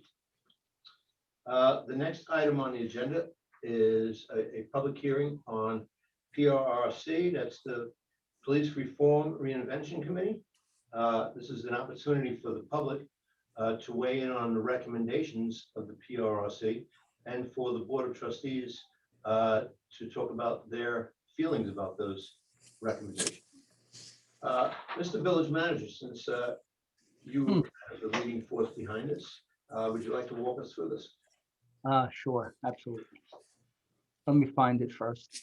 And I just want to point out, Chief DeRuza is with us tonight to offer police perspective and experience, and she was rather helpful in this whole process, as was the whole police department. Thank you, Chief DeRuza. Of course. Thank you. Chief DeRuza was essential in this process, and I appreciate the fact that no matter what kind of recommendation was thrown our way, we were able to make it work. I believe to the satisfaction of the committee members. And first and foremost, I want to thank all of the committee members. Some of them were our employees of the village, and some of them are individuals who live with us and are very influential in our community. And their recommendations made my job, their work and their recommendations made my job much, much easier during this process. So for that, I thank them. During the fall and winter, Mayor, of this year, we had 7 Police Reform and Reinvention Committee meetings and 3 public forums. The document in draft form presented to the Board of Trustees for their review and approval is a result of all of those meetings and many, many hours of subcommittee meetings that the committee members were kind enough to split off into small subcommittees where they did a lot of the work and had Zoom discussions regarding their area and the areas that they were most interested in and volunteered to look into. And so the result is a draft document with 5 major components. And those components are basically, they emulate the committees in what areas of police reform and reinvention the committee believes should be the focus of this plan. The plan, as I've mentioned many times, is due as the plan is due to the governor and the state by April 1st, and it must be a plan that is approved by the Board of Trustees. Therefore, we only have this meeting and the next meeting to complete that work. I'm sure there's going to be discussion this evening about work that's going to continue after the plan has been submitted. But right now I need to focus on getting this plan discussed, approved, and up to the state. A big part of that and what we're doing right now is to have public input and comment. And so after the public input and comment portion has been completed, I would really ask that the Board of Trustees focus on the 5 components and see what they're comfortable with and discuss what they're not comfortable with. Okay, right now, I don't see anybody with their hand up. So we should dive into the components of the plan. Okay. Would you like me to share my screen, Jerry? We had the original version of the plan. Mm-hmm. So you share your screen? Yeah. You have the polished draft, not my draft. I do want to point out that there were more public hearings than necessary or than required during the drafting of the plan. Well, reviewing, Mayor, I can say that reviewing other municipalities of our size and structure, it looks like we've had a similar number of committee meetings, but we had 1 additional public forum. Right. Get people's input, and those public forums now I want to add are on our website for individuals to review in their entirety. Dan, move up to the table of contents. Is this large enough? Is this too large or? No, can it's everyone see good. this? No, it's good. Okay. So as I said, the 5 components are the components and recommendations presented by the Police Reform and Reinvention Committee to the Board of Trustees on February 19th, our 7th meeting with the Police Reform Committee and the jointly with the Board of Trustees. We reviewed all of these, and all of the committee members in attendance had an opportunity to discuss their recommendations. In addition to that, our plan will include the survey and demographic questions, which the committee worked extremely hard on and developed, in my opinion, an excellent survey, both in English and in Spanish. We will add the survey responses, percentages, and percentage responses of the individuals who responded. We had over 900 survey responses. Of course, the executive order is going to be in the appendix, as well as the composition of the Police Reform and Reinvention Committee. And the reason I added number 4 is because it's very important for us to be able to demonstrate that we put together a committee as directed by the state of New York and Governor Cuomo's Executive Order 203. Other than that, I don't really want to potentially go through every component because this would be our second time doing that. But if there's anything that any of the board members needs to discuss, this is that time, I guess. Okay, I have a question on the table of contents. After about the village and the composition of the police department, I would suggest to include what you just described about the process. How many hearings, how many meetings, how it was put together, a little bit about the process. Since, so I think an insert just before the plan component, that would be, I think that will be an. So I have that at the end. Victor, I have that at the end. Dan, scroll down to the very end. That's what I was going to ask you, because here you have the composition. I have it at the But the process, you can use both. You can have the. Yep. Oh, so he has. we don't have, okay, because I don't have appendix 4 precisely. Oh, I'm sorry.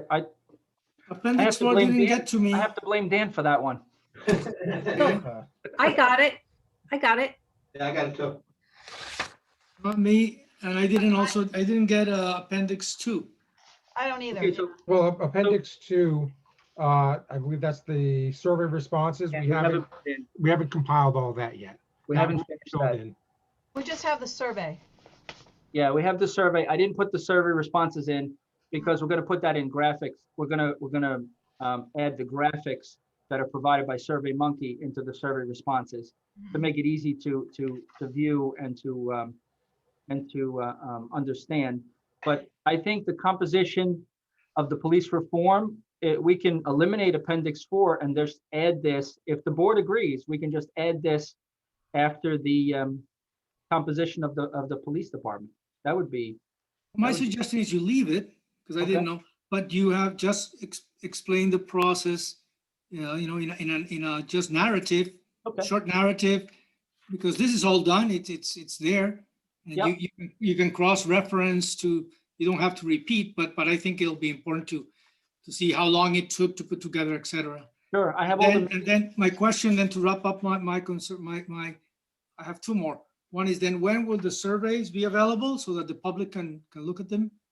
We'll have that in the final. When do you mean, in 2 weeks? 2 weeks, yeah. Okay, 2 weeks. Then my final comment is, at least because it's a tough issue, but we do need at least some basic discussion of the cost and the timeline. If these recommendations are supported by the board, and for us to make that decision, is that something you can implement in 1 year, 6 years, 2, or some in short-term, midterm, there's various ways of doing this. Of course, it can be very complicated, or it can be like short, short frame, medium term, 2 years, and also a ballpark of the cost. Since Okay. we're dealing with the budget and we just went through precisely the police department, we know what the requirement is, we know what the cost is. But even if you try grants, I think we cannot just assume that everything is going to be paid by somebody supporting us. So some discussion on cost.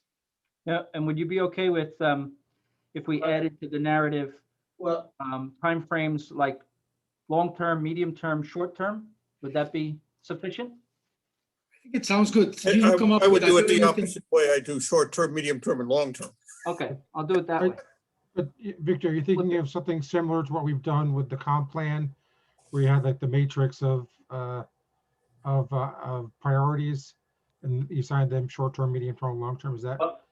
yeah. You know what I'm saying? I think we also all have to be on board with the recommendations Yeah. before we ask for timeframes. And you've all seen the 5 components. I think we should go through the 5 components and talk about whether that is something that we want in our plan. At the end of the day, it's all planned, right? So, I think that's, Mayor, I think you're right, but I think we also need to get it on the board, for discussion at the work session, to help get to a finalization.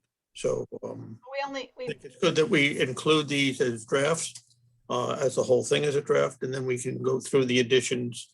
So if I can say one thing, we've already had the February 19th meeting was the work session.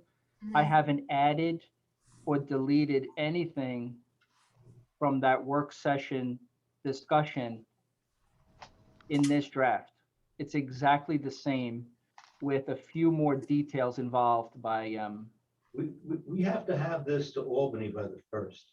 yeah. So I think it behooves us to go through the components and just give a yay or nay before we send them down on a goose chase.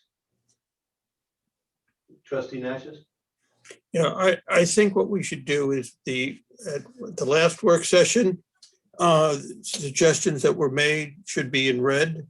So for the next work session, I think Victor had some good points.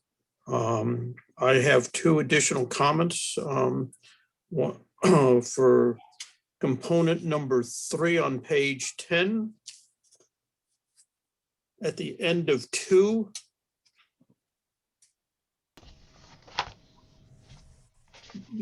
You don't have, okay. I would have added where applicable, as opportunities are presented, work with the school systems on a proactive action programs. I don't even know what that means. Say again? I don't understand that. There have been opportunities in the past, and I believe in the future, and other communities have discussed this, that the police need to not be perceived as some people perceive them to be, but to be friendly and proactive, and not necessarily to be investigating in the schools, but to help on different programs as they're presented on a proactive basis. And I think that that's an important part of the community relations and interaction. I think we have to have a caveat that it has to be, when requested by the schools. I'm not being specific because I don't, I'm not asking you. to- evolve over time, Tom. So the issue is to have the concept there as a plank, similar to the other planks that are there. And just like Coffee with a Cop, program, it is one of those things that as they present themselves, it can be very helpful. Dan, I'm not saying it isn't, and I'm not saying not to do it. I'm saying there should be a caveat in it that says when requested by the schools. So it doesn't seem like we're trying to force ourselves upon them, but we're here to help when the help is wanted. You're not going to go into the school if the school doesn't want them. Then what, then it really should.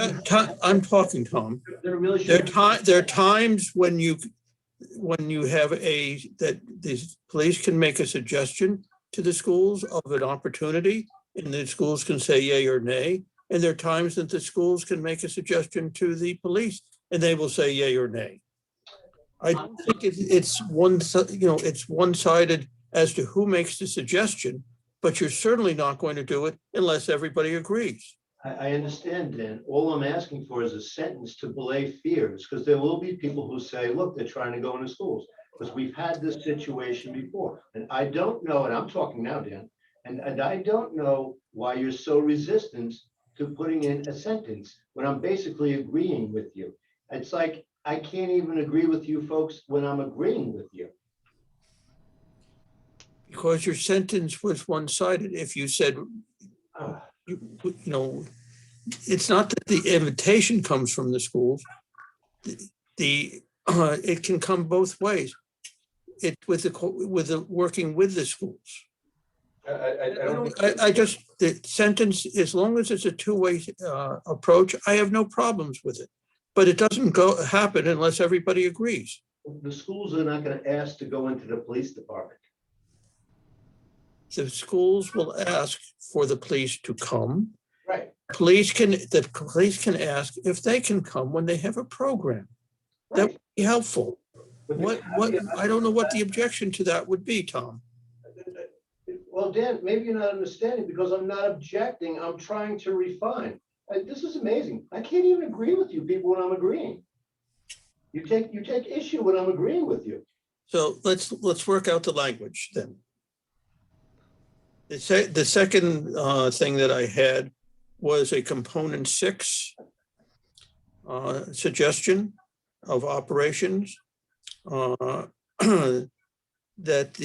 to move the personnel files from the police department to our secure human resources department. Right now we have this comes from the legislation that it is the Board of Trustees that has to determine where all police records are kept. It's actually part of the law, and I checked with NICOM and others about that. Would you check with the NICOM so we can have a discussion with it? Say again? Who'd you check with the NICOM so we can get the back? Who did I talk? Yeah, who'd you talk to? I have the name written down. I'll be happy to send it to you. I appreciate that. To the board, and I'll be happy to send copies of the law. I appreciate that. It's interesting in the discussion, they said that has been raised in numerous municipalities as the question as to where these should be. So they have researched it to determine whether, what should be done, what shouldn't be done. I'd like They said it's up to the Board of Trustees. It's a Board of Trustees requirement. Right. I would like. Technically, the Board of Trustees is supposed to maintain the files. I would like input from the Labor Council before we make that decision. Say again? I would like input from the Labor Council before we made that decision. Fine. I have no problems with that. Good. I'm just saying. I think, let's face it, the most controversial issue here is component number 5. No, I'm sorry, the component number 4, civilian oversight. And I think that, the board needs to make a decision about where they want to go with that. Because it's a major, component. It was a matter of consternation at the meetings. Very strong opinions on both sides. I have stated where I am with it, but I'd like to know where the board is with it, because it is something that the PRRC is looking for guidance on. And you know, you've all read it. And most of you watched those meetings. You've heard discussions about it. You've heard the pros and cons. And I think, you know, if we're really going to, you know, give our staff direction, you know, we have to give them our feelings about civilian oversight. You know, I'm in for it. You know, I wasn't happy that the PRRC had a detailed plan, but I understand why they did it. This would require us to pass a law. And as you all know, that laws often morph in the making of the laws. But I think, you know, as a board, and I put this question to all of you, where are we with the civilian oversight recommendations? You know, I'm in favor of it. And I'd like to hear your thoughts.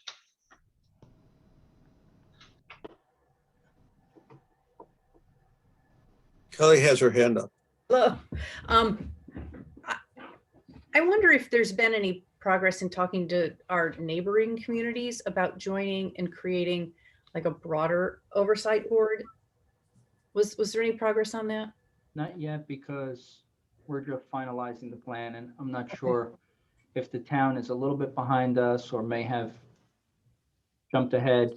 And I have not reached out to Justin Tino in Larchmont regarding their plan. I did read the Portchester plan and the Rybrook plan today, very similar to ours.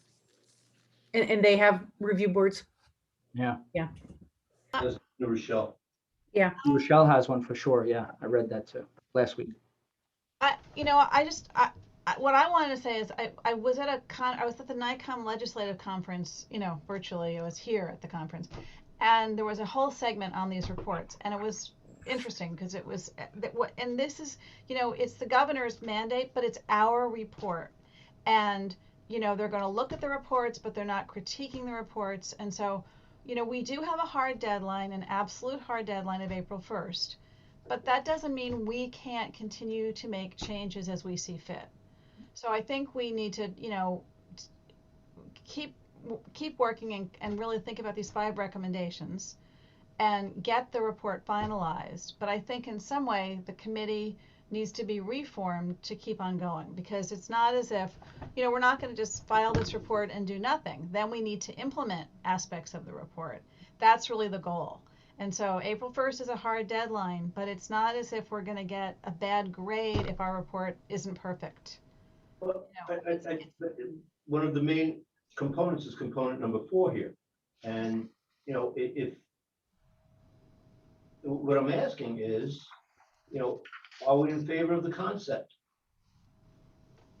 Because, you know, if we're going to put it in our report, we should be honest enough to be in favor of the concept. I'm not saying that we should pass a law before April 1st. I'm not sure we should pass a law before the end of the year, because I think it's going to take a lot of thought and a lot of, you know, work.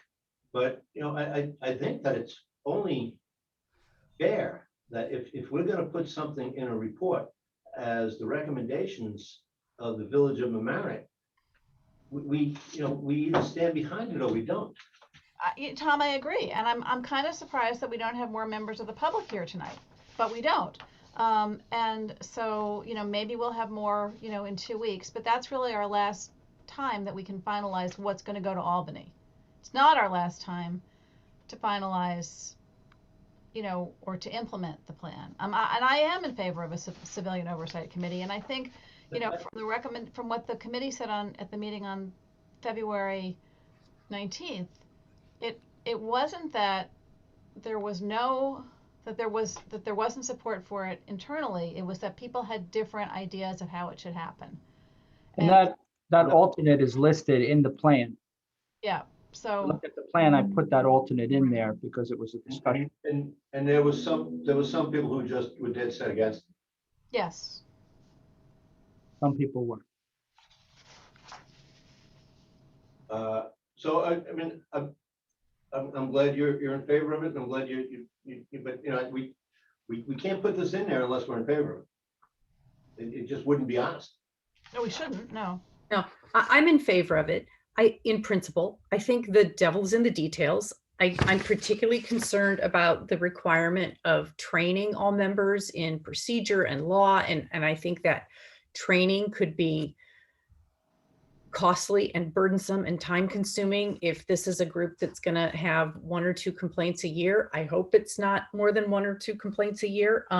But my concern is in the details. I don't want to create like a multi-headed hydra that is just a huge thing that isn't supported by what's going on in our little village, which is why I thought it was attractive to see if we could do this with, maybe the town and the village at large. It just broaden it a little bit. But in principle, I support the idea of this. I think it's good.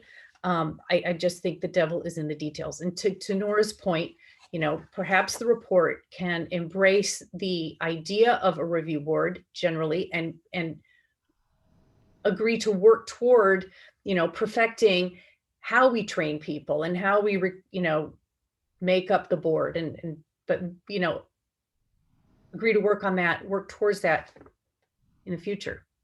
Starting now, I mean, not to take a break, but these details can't be worked out by April 1st. Obviously, yes, that's why I cautioned the PRC about being so specific. Right.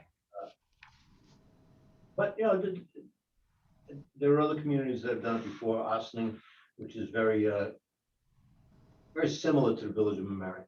Mhm. Population and diversity. Mhm. That's correct. Trustee Natchez, how do you feel about it? I agree with Kelly. I'm in favor of it, but the devil's in the details, and I think we need to work it out. And I would rather see something in there that says that we will continue to work on this and try and resolve, come up with a finite approach within 6 months. What about Victor? I agree, other than the main proposal and the alternate open the door for more discussion. And I do embrace, I should start at the outset, embrace all the ideas, concepts. I think they are all, it would be improvements on our police department, and more than anything on the perception of the police department. I, as a Hispanic, especially 20 years ago when I landed here studying, if I got stopped once, once I started talking, I had to be very, very, very careful and very cautious. But honestly, I think most of the times, I didn't have any problems. And in this village in particular, I have not. Been here for 14 years. I got stopped a couple of times, but not. I have the best. But to this point, I think I've been educating myself. The point of oversight, and I've read a lot about this. And if you get the surveys of what communities are satisfied that have implemented this, the results are actually very low, and the learning curve is high, the process is high, so it is a steep hill. So we're gonna go that route, which is has a lot of positives. What we need to know is really explore the concerns. What I'm trying to say is that the more you explore what really is suitable for the community, that will be key in having a plan that works, because they set it up, but then 2, 3, 5 years later, the surveys from those communities are not, then people are not happy. So it's a huge effort for not having everybody happy. I think we actually have to learn from all those processes. So being cautious on this one, or more than cautious, just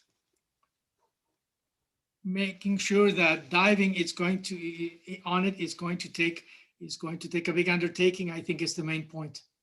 So even I don't know if it's 6 months, but to get acting on it, I think it's important, and also through the right process. So the next step would be, if these recommendations are adopted, to really lay out a process to study those those difficulties. And it's not just cost, is the training, the things that Kelly pointed out, highlighted, but there is an experience out there from San Francisco to New York City to the smallers to rural, and we just can't. We essentially have to acknowledge that it is difficult to come up with the right solution or suggestion or plan for us. Yes. But I welcome it. Without a doubt, all change is difficult. We have two people with their hand up. Ms. Saul, I'm sure she'll have something to say about this. Oh, there she is. Hey. Hi, everyone. Hi. Hi, how are you? I think you probably know I have fairly strong feelings about this. I will tell you that there's a tremendous amount of literature, but there is an amount of good literature out there. I'd be happy to send you all some of it. I do think that kind of hemming and hawing and dragging our feet and talking about, 6 months and a year, we can talk all we want and invite all the comments we want, and then we can go around in circles for a really long time. I ask you to ask yourselves, each of you individually, not considering any outside factor, but from what you know as exceptional, ordinary people who read the newspaper and hear things, or wherever you get your news, does it seem like a society where the police can police themselves? And if you say yes, I would argue that you're not getting any news. I don't think the police can police themselves. We know that that has been the case in Mamaroneck. And we also know that something like 6 complaints have been brought over the last several years. From what we read in those surveys, we know that there are people who are unhappy with how they were treated by the police, some more than unhappy, deeply wounded and very upset. And so we know that whether it's a couple bad apples or whether it's a few instances, we know that the police are disappointing people who are entitled to the respect of our officers, and most of whom give it. But there are obviously incidents when it doesn't happen and it doesn't get reported, or it doesn't get brought to the attention of the chief, or it just doesn't get brought to light, and certainly not before the rest of you as police commissioners. And the only way to make people safe when they come forward with a complaint is to speak to a group of members of their peers, civilians, non-police officers. Because if they're up at the front desk of the police precinct, the station, and they can see the officer walking back behind where the desk officer is taking their complaint, how are they going to be able to feel comfortable to make a straightforward complaint? How are they going to feel safe? Thanks. Thank you, Ms. Saul, and thank you for all your hard work on this. You've really been able to bring a lot of research and a lot of experience and a lot of passion to it. Thank you. You're welcome, all of you. Thanks. Mr. Tippett has his hand up. Yes, good evening again. Hi, Glenn. Go ahead, Glenn. Number one, we have to take care of we don't need to wait for the report to be put in for the low-hanging fruit. We need to make sure that every police officer has a business card with his name, badge number, and on the back, a phone number if there's a complaint, where he can go pick up the complaint form. We should also have a complaint form on our website. If somebody doesn't want to go in and confront the police, but they feel there's a complaint, they should be able to fill out a complaint form online and send it into the police department. On Kelly's point, when you talk about training, right now there are tons of videos on the internet where you have a lot of people who now do things, audit the police. Well, one of the things they do is they describe how the stop happened, what was wrong with the stop, what the police did wrong, what the citizen did wrong. We have LMC TV. I think that we should be making a training video of how a police stop should happen, both for the police and for the civilians. Knowledge is the best thing that you can do. Every police officer should know if somebody asks them, they are to give their name and their badge number, not just point at their badge, not just point at their name tag. And if they want, here's my business card. That should be an absolute given. And I've been saying for years, at the very least quarterly, you should have either the chief or a police officer in, give a quarterly crime update, give some recommendations to the community about scams or other things that are going on in the community as a warning, and to even just introduce themselves as police officers. When we get back to normal and you have your twice a month meetings, I would even invite the police officer who is monitoring the meetings up, introduce yourself, tell us how long you're on the force, and just do that kind of meet and greet as part of the outreach to the community. But these are things that can happen now. You don't have to wait for the report to go in, and then your more expensive items you can start to deal with. But you can put a training video together very quickly. All the business cards can be there, and it's just that first encounter with the police officer. Everybody has to be on board. This is the way it's done. No deviation. It says you go. It says you ask, if anybody asks you, this is my name, this is my badge number, here's my card. Thank you. Okay, thank you. Good night. Anybody else in the audience? No. All right, so how, Jerry, what do you want us to do tonight? If we can go component by component, and if the board is willing to do a voice vote on the component, we might be able to narrow down the amount of work that staff and I have to do in order to get the document ready for the March 22nd meeting. Okay. Because that's really what I'm focused on. But Jerry, you don't have all the suggestions from the last meeting in there, correct? I do. I have the suggestions from my notes and from the committee. I have them in there unless I missed some. I have them in there from that meeting. From our last meeting or the, February 19th meeting, Dan. okay. All right, That meeting there. let's go through them one at a time. We've already gone through component 4. Right, so training, so training, and I'll give just a brief summary from the meetings, and specifically the 19th meeting.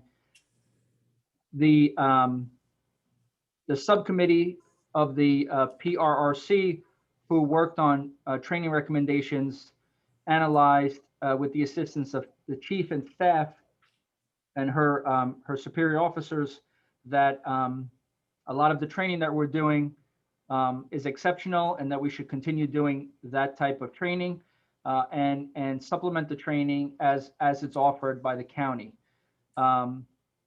There was a recommendation, and the chief can elaborate on this, for more officers to be trained on crisis intervention. And before I let the chief respond to that, Dan, scroll up to the next one. And ABLE training. That's what it is. I don't have to, I remember it now. And so ABLE training is active bystander law enforcement training. Obviously, unfortunately, what comes to mind is the situation and the murder of George Floyd and what happened there with the officers not intervening while he was being killed. So the chief can add whatever she would like to that.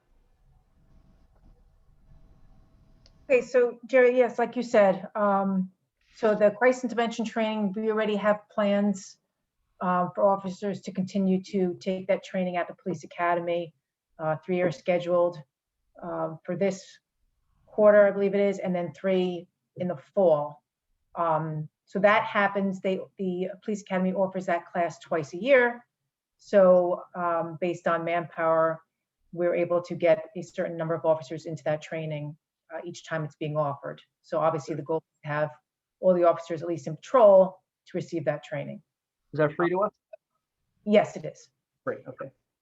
And then as far as the ABLE training program goes, we submitted the application, we've submitted the letters. So we are just waiting for representatives to contact my office to determine a date when we can have officers attend their train the trainer class. And there is also no cost to that. So that's done via Zoom. It's over the course of a couple of days.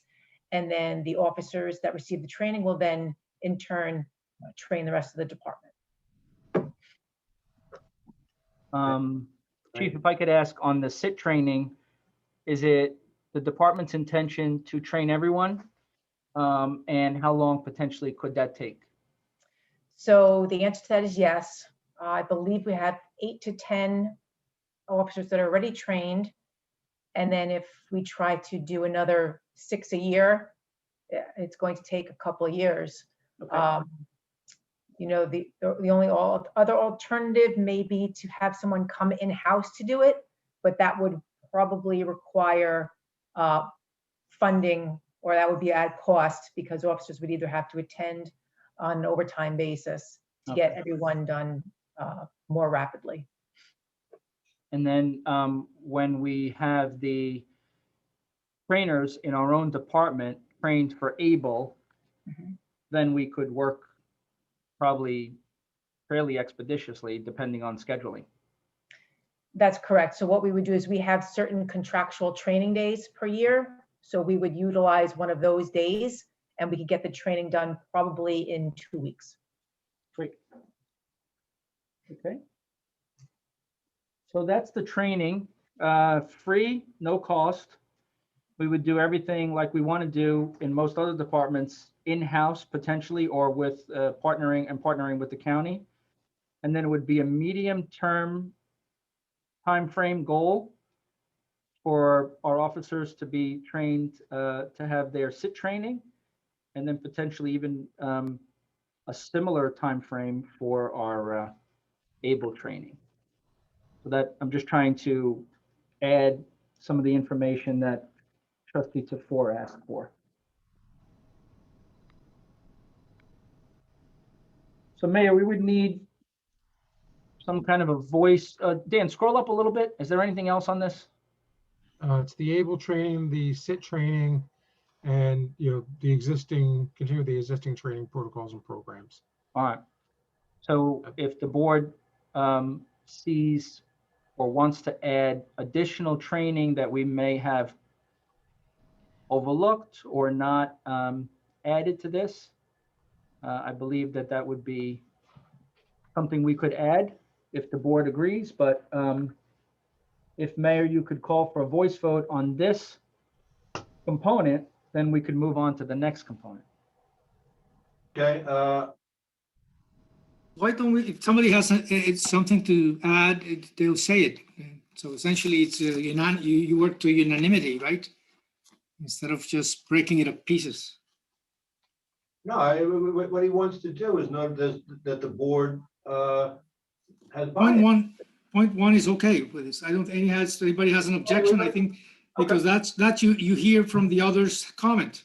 Okay, but instead of having a vote, for example, you say, is there any commentary from the trustees, and you don't make it a vote. You make it a more informal discussion so that you hear if there's any buildup. That's how I. So, for example, I would suggest instead of calling a vote, call if somebody, for example, has an addition or. Okay, I'm going to say this. Does anybody have any objection with component 1? No, I like it. Thank you. Hearing none, go on to component 2. Thank you. I love rolling like this. My brain works faster than my mouth, so I can't.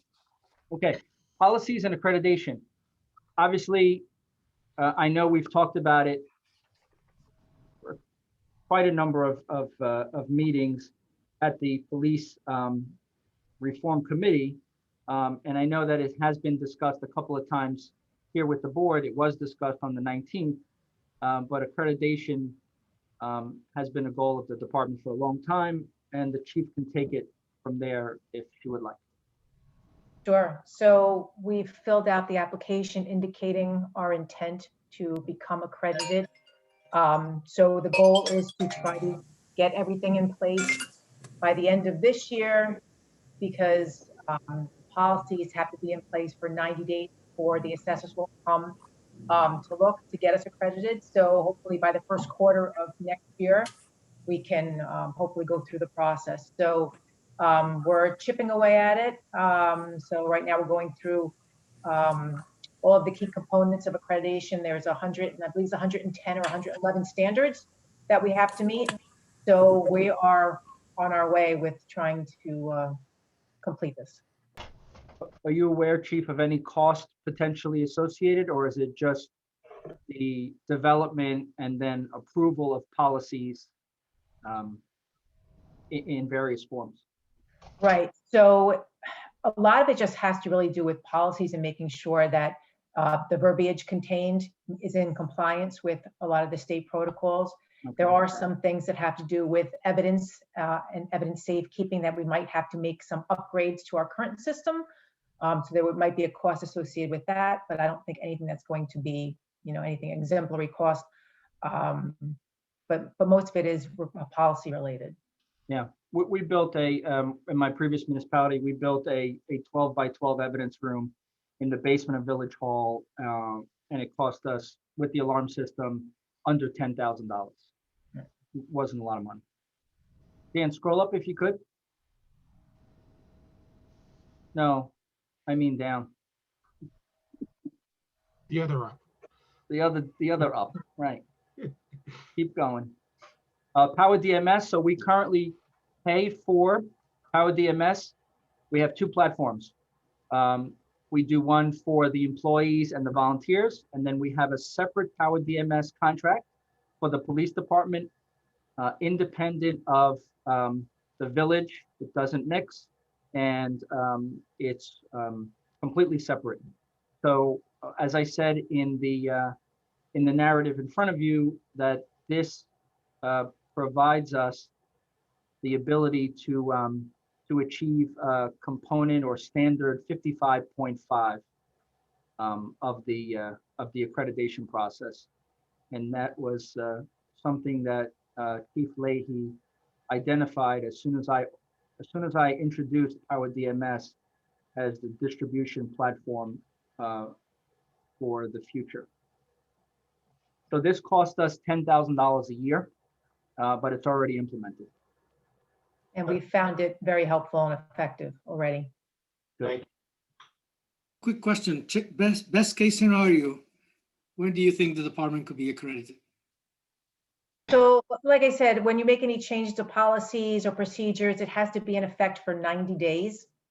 So if we can target, hopefully by the end of this year, having all of our policies that are part of the standard in place, those would be in place for 90 days. So we're figuring first quarter, second quarter of next year. Thank you, Chief. You're welcome. So component 2 would continue to cost us money in our budget, but it's still with a $10,000, potentially $15,000 evidence room, and then a $10,000 annual contract with Power DMS. We're looking at 1 year to be $25,000, and then ongoing $10,000 a year. But Power DMS was going to be there anyway. We committed to that anyway. There. Yeah, I was going to do it for sure, but the Chief Leahy identified it immediately when we did the demo. Okay, let's see here. Okay, so we have, nobody has any problems with component number 3. I'm giving you a chance to voice your concerns. Okay. I think you mean number 2, right? No, I'm sorry, number 2. No, I'm all on board with that one too. Thank you. Thank you. And I vote for it also. Community relations, component number 3. Okay, so I'll go with number 1. If we utilize LMC, it's the best deal going. We typically can have a video or any kind of information piece produced by them for between $200 and $400. We've done public information pieces and PSAs, and they're very reasonable. So we could budget potentially, 3, 5, 7 per year, and really not even break the bank at all. That's number 1. And we could do that at any time. And I think, Chief, what have you been distributing? You've been distributing a recruitment video? So there's, for this component rate, there's a couple of things going on. So in regards to the prior caller that called, Glenn. So all the officers have received business cards that they are going to fill out. They could pre-fill out with their name and their shield number on there. So they have those already. The officers already have been solicited via email to come up with ideas of different segments we can do on LMC TV. So they have come up with all bunch of topics, anything from traffic stops to knowing their rights to domestic violence. So that is in the works. So there's also the coffee with the cop here. So that's already being addressed. And I getting off on a tangent now. Sorry, what was your original question? So LMC or any kind of videos can be done with the assistance of our current officers and staff. Yes, I'm sorry. So you're talking about the recruitment video. Yep. So, right. So the Westchester County Chiefs of Police put together a flyer and also a recruitment video, which I did share via email with the board. So the Village of Mamaroneck Police Department already has personalized the flyer for our department, and a couple of the officers are working on our own recruitment video, and that should be completed by the end of this week. And that will be highlighting all the officers from our department, and it's coming along very well. So I can't wait to show you. That's great. So we can use that also potentially for the community as well, to introduce the officers. Okay, great. Yes. Number 2 on component 3, coffee with a cop, minimal cost. We can do it as schedule allows. I do want to say something about National Night Out. In my former municipality, National Night Out was the first week of August. We would get together with the school district and occupy the parking lots at the high school, where we would put some amusement park rides as well as schedule fireworks. And what it did was it connected the police department, EMS, and the fire department with the younger generation of our community. I left it general here because it can also be expanded to have the entire community participate and attend. But I can tell you that I have a lot of experience with National Night Out and organizing the event. That could be something that we could do easily, either at the high school parking lot or at Harbor Island Park, if the chief and the department wanted to do that. And cost would be associated with potentially getting sponsors, partnering up with local businesses, as well as the village taking in some money for that event. Okay. Anybody on the board have any problems with that? No, but we still have to add what I had suggested into working with the schools, which also marries to just what Jerry was talking about. I'm concerned actually about the language. I want to be very careful with the language because police in schools or a partnership with the schools as opposed to partnership with young people was something that the committee discussed. They rejected it. I think we discussed this at our February work session. It's contentious, and I don't want to go beyond really what the committee recommended. I'm concerned about it. I really am. There was this issue when I was a trustee, and the schools were pretty adamant about, not wanting to have that relationship. And, and it was rejected by the PRRC. And I don't really see why we're doing it now. Well, I think if we just maybe leave it as just maybe open communication. I mean, right now we do have DARE that's going on in both Rhinebeck and Mamaroneck Avenue. So, we have our youth detectives that are in the schools right now doing that. And, if we leave it where at the school's discretion to have us in the schools, then, we're open to that as well. I strongly disagree. The issue that we have is we have a we versus they. It shouldn't be. And the whole purpose of this is to break down barriers. So to leave a sentence in there that says when opportunities present itself to work on a proactive basis, why the heck would we want to not do that? I just don't understand it. I understand the concern of putting police in to check lockers, or in different approaches to life. That's not what I'm talking about, and that's not what the sentence says. And I can't understand. This is why we have problems, is because we don't break down barriers, and we're always worried about that, and I don't understand it.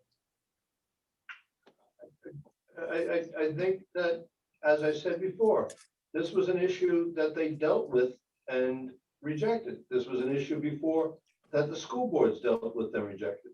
A lot of parents don't want to mix, law enforcement and education. And there are reasons for that they have. And, some might be valid and some might be invalid. But I think as elected officials, we have to hear that. And I've been doing this for a long time, and I've heard it. And I heard it from the people who served on the PRRC who have children in the schools. I mean, to my understanding, the schools are open to having police officers, come into the school and do walkthroughs and things like that. But right now, that the want is not there to perhaps an SRO, a school resource officer. So that is right now not part of, on the table. They don't want that. But they are open to having police officers, come visit the schools and things like that. Yeah, and I don't have problems with that when the school says, come and see us. But I don't think we have to have a proactive sentence in this. Is there a way, I mean, I guess. That was rejected by the board. Is there a way of adding a sentence that explains what's going on now, as opposed to saying there's no interaction? Because we don't really talk about the fact that the police do police do support the schools in some way. So just I have DARE. Just using Sandy's words to talk about what is actually happening. But Jerry, what do you have in there? I have DARE in there. Dan, scroll up towards the top of the screen. And I think I added DARE. You did, yeah. We'll expand the DARE program to include more focused forums to listen, learn from the residents. During the meetings, we had both superintendents appointed to this committee, and they attended the first meeting, and I thanked them for that. But then they kind of dropped off. And I know that they're busy people. I know that they have, a lot of issues during COVID and running the schools and all of that stuff that's going on right now. But they dropped off maybe for a reason. I didn't really understand it. But then again, I don't have the history in Mamaroneck. And so I don't know that there might not be too much interest in having the schools and the police department interact. I'm not sure. I can tell you when I was first on the board, at least 2 years ago, no, when I was first on the board, we had a tremendous interactive, Jill Del Bianco, worked hard on creating a tremendous approach of, working with the schools, being able to go into the schools and, on programs that were educational, that were meaningful, that were not trying to preach and not trying to investigate, to be, helpful and create a tremendous dialogue that was very helpful and exceedingly meaningful. We seem to have lost a lot of that, and maybe it's the time, but to say that we aren't going to try that when the opportunity is presented, I just find is amazing. I think if the schools ask us to do something, we'll do it, and we've always done it. A lot of things have changed, since the Nixon administration. The population has changed too, and the demographics have changed. So what worked in 1972 isn't necessarily going to work here. It just seems to me that we want to break down barriers everywhere except there, and I find that no, I really wrong. I draw the distinction between doing it in a school and doing it with the students.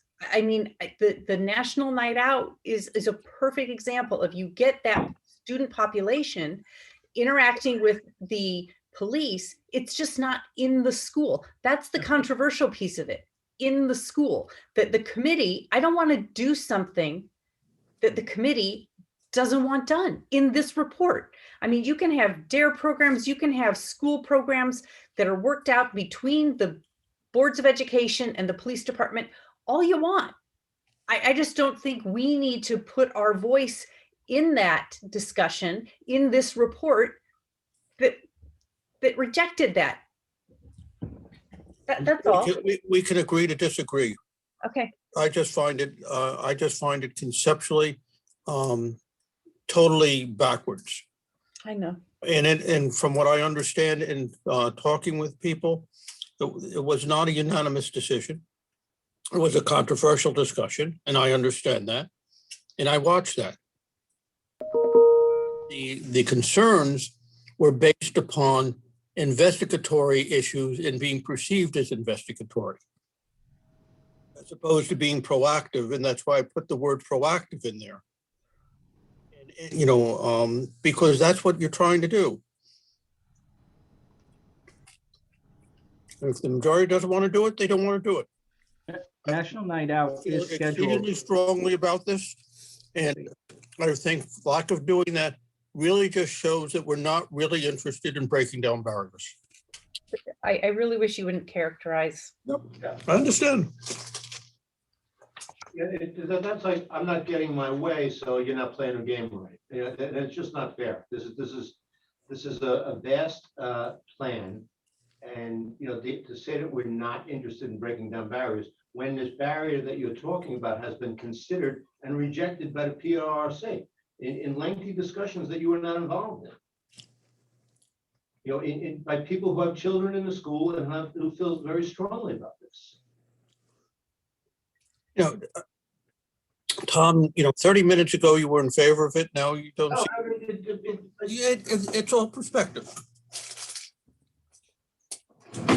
It's up to the rest of the board.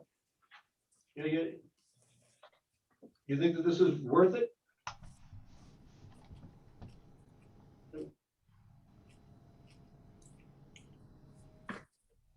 All right, so I don't hear anything from the rest of the board. I've said what I've said before. I think we should just, stick with what our chief has described as what is happening. And I think maybe the National Night Out is focused, and it doesn't have to be the same every year. Maybe we focus it on young people the first year. Everybody is going to want to do something when we can do a National Night Out. It's going to be great for the community. Hear, hear. And I think there's a reason it's scheduled the first Tuesday in August, because it's supposed to be a summer event with the entire community coming out for it. Let's go on to the next topic. Okay, Is that right? component. So number 3 is the continuation in some form of the police reform and reinvention, capital R, ad hoc committee, or other such future body as determined by the village board. I think that was discussed by board members in the past. Scroll, no, you're going up too fast. You gotta go back. Open survey. So an open online survey, it won't cost us a lot to maintain an online survey on the village website. We do have an annual subscription to SurveyMonkey, and we would be able to provide surveys either continuous in an open online platform, or we could do it once a year. We could also, if there is a board that is if there's a board that is appointed from the potential continuation of this ad hoc committee, then they could determine the timeline. But then we have number 5, which could potentially be a significant cost to the village if we added trained professionals in Chief DeRusa's department. And I'm sure there might be some discussion regarding that. So I'll just speak briefly on that. So we do partner with the Westchester County Crisis Stabilization Team. So there are occasions where there is availability that if we are on a call for service that is not an emergency, that they may have a representative that's able to come out and help us address the issue at the time. For the most part, what usually does happen is if we are encountering someone who might be in need of services, we get that information to the Crisis Stabilization Team, and then they conduct a follow-up with that person to provide whatever services they may need. So in terms of, shared services, I don't know if other municipalities surrounding us are going to look to do something. At one point, St. Vincent's had a mobile crisis center that would come out that they operated. I don't know if it was 5 days a week or 7 days a week, but they are no longer, I guess, had the funding to be able to do that.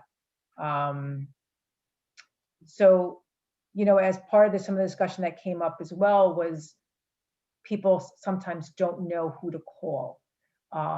So the feeling was that if someone maybe isn't necessarily in an emergency crisis situation where they need somebody to respond right away, maybe just provide them with phone numbers or resources of someone to call instead of the police, so that they can get the person help. So that's something that we can look into in terms of, we've talked about revamping a Village Mamaroneck Police Department page. So theoretically, someone would go onto the page and say, just type in, mental crisis services, and, resources and phone numbers would come up to provide them with information. So Chief, that last line in this, in number 5, is that, and I think I researched it, or I looked to see what the county called the crisis intervention team. And are they working with doctors at St. Vincent? Because it's right next door. So I thought that would be advantageous. So that might be something different. The group that we deal with they're the stabilization team, but they have contacts in many of the different hospitals around. So it's White Plains, New Rochelle, St. Vincent's, where they can reach out. So I think that is a little bit different than what's documented here.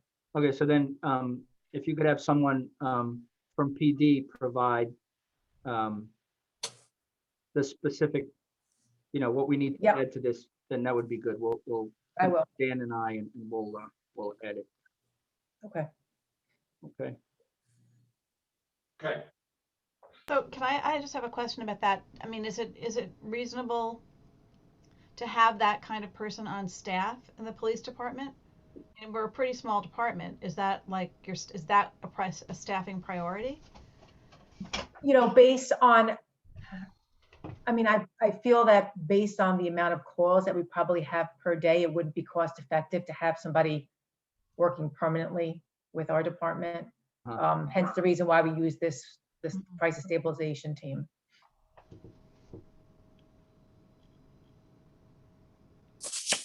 Do you know of any programs that could help train, other than the SIT program, our officers for more focused education, like a social worker or a therapist would get? Have you ever encountered that? I would have to inquire. I mean, the CIT training is a 40-hour training. So obviously they're not getting certified, you know, in a, you know, social worker status, but they do get a lot of tools that are helpful. And we're also looking this year, we've already had some discussions with the school about people who have special needs on the autism spectrum, things like that, and how to engage with people who have those types of needs as well. So, you know, we are looking into other educational opportunities. Okay, this could be an area of shared services, Kelly, that we would focus with, that we would potentially jump in with other municipalities. If there was a service, something where, Sure. yeah, we could do Yeah, that. this is a natural area for that. Yeah, it's a natural area because of the infrequent occasion that we need it. Yeah. It'd be cost prohibitive to have somebody on 24 hours a day. Yep. Sure. Well, it's just that that's sort of what the recommendation seems to say. That's all. Yeah, that's what we need to discuss. So we can eliminate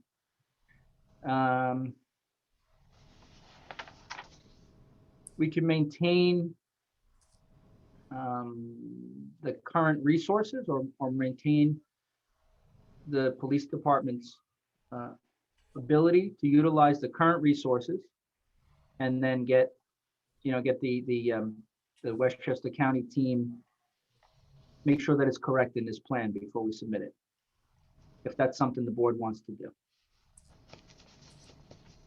Is that something the chief wants? I think that's. Yes, I mean, we've had a lot of success with working with the crisis stabilization team. And I don't know, as a result of the Westchester County as a whole of their program, if they were looking to implement or bring back. I think there might have been discussion about bringing back the St. Vincent's Mobile Crisis Team or something like that could be used countywide, but I don't have all the information about that. I'll bet once all of these plans are actually filed and people are communicating, there are going to be some ideas that people share and decide to implement. That we haven't thought of everything. Nobody's thought of everything, but other people may have come up with some other ideas. So does the board want us to strike through adding professionals? Because that's not something that's.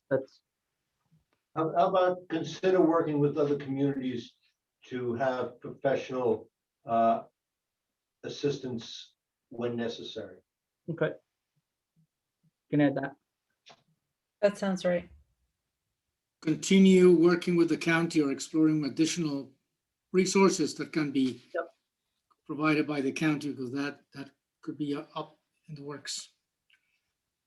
Yep, good.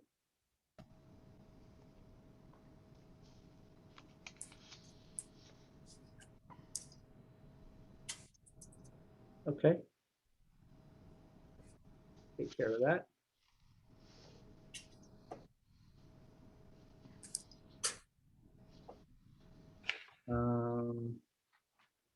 And then Dan, we'll fix the Westchester County team and what it's called, and if they're maybe look at who they're affiliated with, so we can move on. We'll try and change the sentence here, or just we'll work on it later. No, work on it later. You have basically the gist of what the board wants right now. Yeah. So we're So let's good. go leave it there. It's not the final version. So that component, we can move on to 4, but we need if everyone's okay with component 3, other than that one change, Yes. Yes. we're going to do it. Okay. Yeah. Yeah, looks good. Great. Number 4. Went through this, didn't we? Yeah, we went through this. We did. I would just offer as one idea. I think the details start really in the middle of page 13, in the middle of the page at number 2. I mean, I think the introductory information and complaint review board will do the following: 1A, and then 2. And then I think that's all good. That's the general understanding of the parameters of how it would function without getting into the details. So I know you're going to try to edit this a little bit. That's just my personal suggestion, that then everything after that could go away. Everything after number 2? Yeah. No, Okay, so starting page at number 13, starting at number 2. Yeah. Wait, Roman numeral 2 or number 2 on page 13? Number 2, halfway down page 13. There you go. Right there. With this number 2? Yeah. Okay. I'll let others weigh in, but that's just where I think the details get a little messy. For illustration purposes, we'll strike through that and the other. Yeah. See what it looks like. Okay. Well, Right and through then 2 and 3. there's the alternative, right? There is an alternative. Added. And I think that no matter what we say tonight, I think there's a census that there should be a committee, a civilian oversight committee, but I think there's going to be a lot more conversations about it before it's actually adopted. So I mean, we can leave stuff in as these are the recommendations that the PRRC came up with, and we're going to explore all of them. I mean, I don't think just because we put something in a report we commit to something, and because we fail to put something in a report we commit to not doing something. Right, you're right about that. Yeah, that's a good point. Good point. Yep. Yeah, you can say this is what was recommended by the civilian, by the PRRC. Yeah. And they did all that work. I mean, they are the people who they did a huge task. Yeah. Yeah, I like that approach.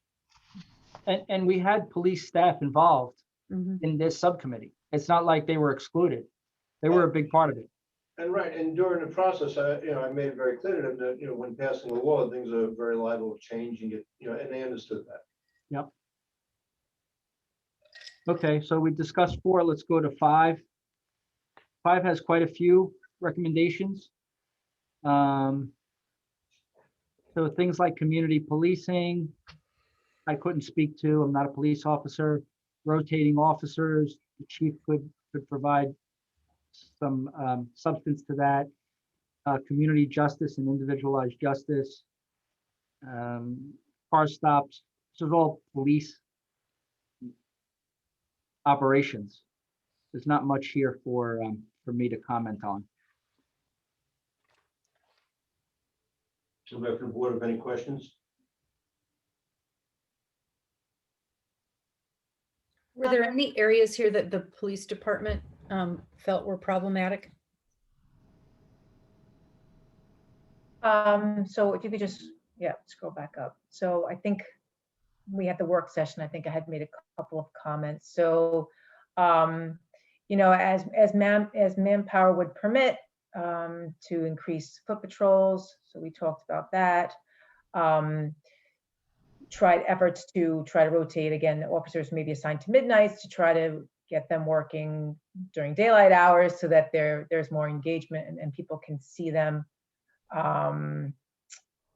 The decriminalization number 3, that would be more for the judges and the ADAs to partner with them about those types of issues. The car stops thing we talked about, we can increase some supervisory oversight with that. Desk appearance tickets are usually what's being issued now because of bail reform. else here? So does, do the new bail reform laws deal with the nonviolent, non-bail eligible crimes? Right, so pretty much anything that's an E felony or below, except for certain crimes. And then certain other, instances. So for the most part, people aren't being necessarily held or arraigned, they're getting a desk appearance ticket. Okay, so they have to come back. Okay. Correct, yep. I think you might have commented on the sound and volume of the police video in the police cars, but I don't remember what you said that we could add potentially. I've never looked. Oh, okay, so, yeah, so Number I 6 guess that and comes, number 5. so that comes right into the actual, it kind of parlays into 8 with the body cameras too. So I have assigned one of my officers to kind of talk to other municipalities. So right now, we have a certain number of cars that are outfitted with in-car camera systems. So the question when we talk about body cameras as well, and this is what the officer's finding out for me, is how many other municipalities either A, just have in-car cameras, or B, did away with in-car cameras because they went to body cameras, or C, decided to keep both because you do get different perspectives from both of those technologies. Sure. So I'm still working out to see what most people are doing, and then I guess we'll have to come together to decide which way the board wants to go in terms of, do you want to have both, one or the other?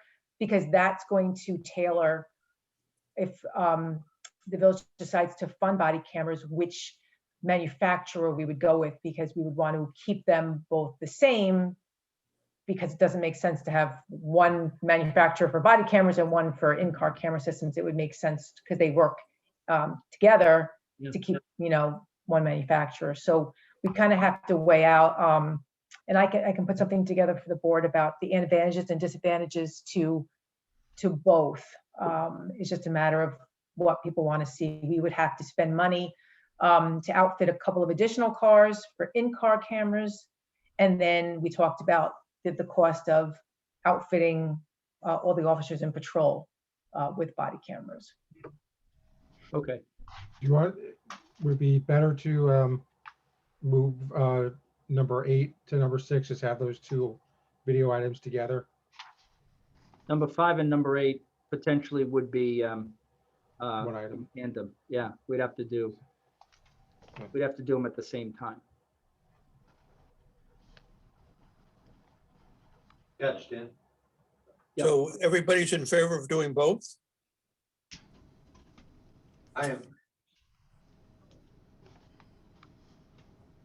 So I don't have, all the documents in front of me because I'm working on getting them together for you, but there are some advantages to the in-car camera system. So if you don't have the in-car camera system and you only have a body camera, that's not going to pick up the initial car stop. It might not pick up if there was an auto accident where the officer was involved, or a vehicle pursuit where the officer was involved. So the body camera is really not going to pick that up because it's blocked by the steering wheel. Also, the in-car camera systems capture the interior of the vehicle itself. So if there is a subject in the back seat, both for his or her safety, the officer's safety, there's a camera in there as well. So without having an in-car camera system, you wouldn't have that perspective either. And then also with just a car system, it captures a different view. For example, if someone's performing standard field sobriety tests, you're not going to have that angle, which is a wider angle of the actual incident. You only have the perspective from an officer's body camera. So there are advantages to having both. It's just going to be how much cost it is. And how much cost is it? So again, we'd have to purchase an additional 4 to have all of our main cars outfitted, and then the body cameras. So I'm getting quotes now, but the body just the body cameras themselves. It's the initial cost is probably going to be, I think we talked about 50 or 60,000. And then the next 5 years after that would be about 45,000. And that's just for the For total or per time you do it?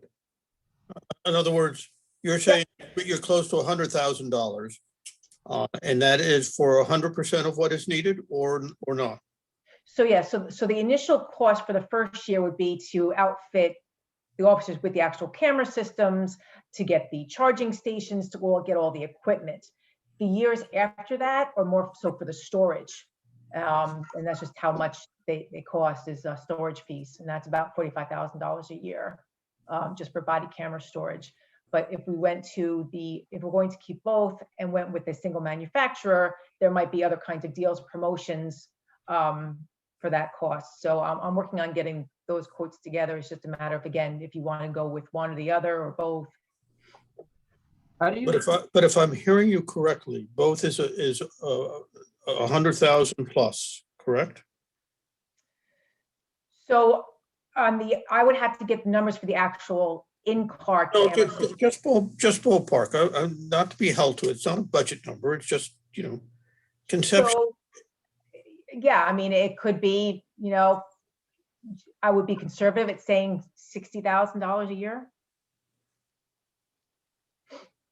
That's in addition to the upfront costs of buying the cameras. So, the initial cost to buy everything, that's right. It's going to be about, 50, somewhere in that range, just to buy, all the equipment necessary.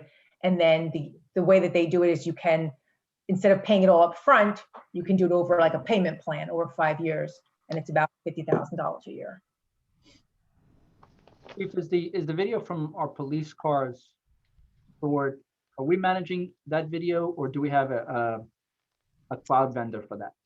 So right now, the system that we use, it's on a server that we have. Okay. And that's actually, I'd have to bring in one of my tech experts on this. So there is opportunities where if you use two systems, you can do a cloud-based service, and there's, all the technological stuff involved with that. So there could be some opportunities to save some costs by going to a cloud-based versus having a hard drive server. But then, yeah, I'd have to weigh out to see which way we want to go. Okay.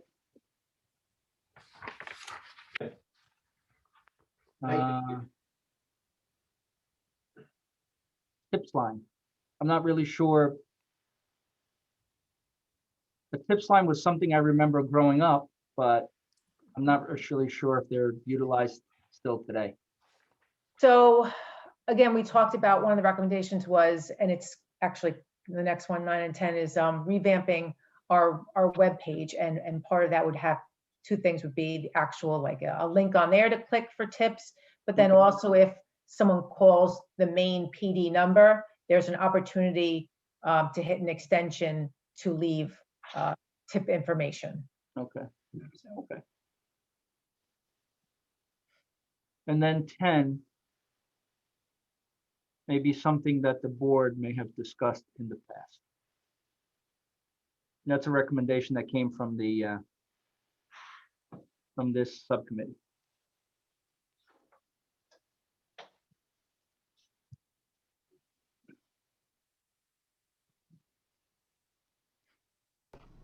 Okay.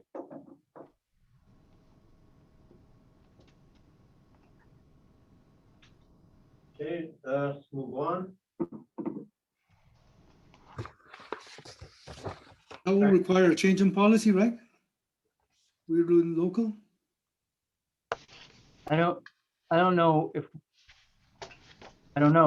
we have a policy, or it's been practiced, or it was a decision that was made, 5 years ago when there was another test released. I'm not sure. I can't answer that. So I don't have, because this is new to me too, but my understanding is the way it works is there's a local list of residents and then there's a county list. So a municipality can call for both lists, so to speak, But as soon as they make a hire from one list or the other, they have to stay with that list for the duration of the list, which is 4 years. Wow. Yes. Where are we? Tying your hands. I did just see a new announcement came out last Friday from the county that the police officer Spanish speaking test is being held probably within the next couple of months. So Yes, yep, so it's the regular, just police officer and the Spanish speaking are both at the end of May. The deadline to sign up is the end of this month. So, Hey, Chief, but Yes. no matter if you go to the local list or the county list, you can still pull from the Spanish list. I believe so, yes, Yeah, I think we've had that experience. yes. Can an officer, a prospective officer take both tests? Yes. Yes. You know, Victor makes a good point about a policy, because if it's a policy, then it's agreed to. As opposed Right. to deciding at the time that the test comes out or the list comes out. yeah, I don't know if it's ever been an official resolution or policy of the board. I think when it's come up in the past, the board is prefer the local lists. for us to- No, that is not always the case. When I was on the board before, we did choose the county list. Okay. In, I think it was 07 or 08. Yeah. So it might predate you, Dan. Yeah, that predates me. But, and I'm a proponent of using the county list. Yeah. It gives you. Fine, but can we clarify if we can assert that, or are we bound by anything? That's my question also. Yeah, if you choose the county list, you have to stay with the county list for 4 years. If you choose the village list, you only have the village list for 4 years. I understand. Where are we now? Now we're on the village list. Then you have to, We've been able to take. We're on the village list because there's been no new exam. So there's now going to be a new exam, and the board has a choice of whether it goes to the county list or stays with the local list. That's correct. And that's where that's going to face us after the tests are taken or given. Can I ask a question? What if we have a transfer? So, I mean, I'm a little confused. We've had applicants who were not local. They don't seem to have been on our local list. Right, so Do transfers without going to the list. So it's just for a new officer that would go to the police academy? Yes, that's correct. yes. So Victor, do you want to make any changes to number 10? Because I don't think that you're bound by anything if you put it in the plan the way it's written, but I understand there might be some apprehension about the way it's written. okay. Actually, Okay. I do have a big question for the chief. I don't know if it's a big question, but I think some of these recommendations already imply changes in policy. Let's say even car stops or other ones. Does this discussion already take lead you to make some changes, or you just make those changes internally? I'm going back really to accreditation. So how do you circle from some of these recommendations once they are adopted by resolution and you doing the accreditation? That's what I'm trying to get to, that circle of action.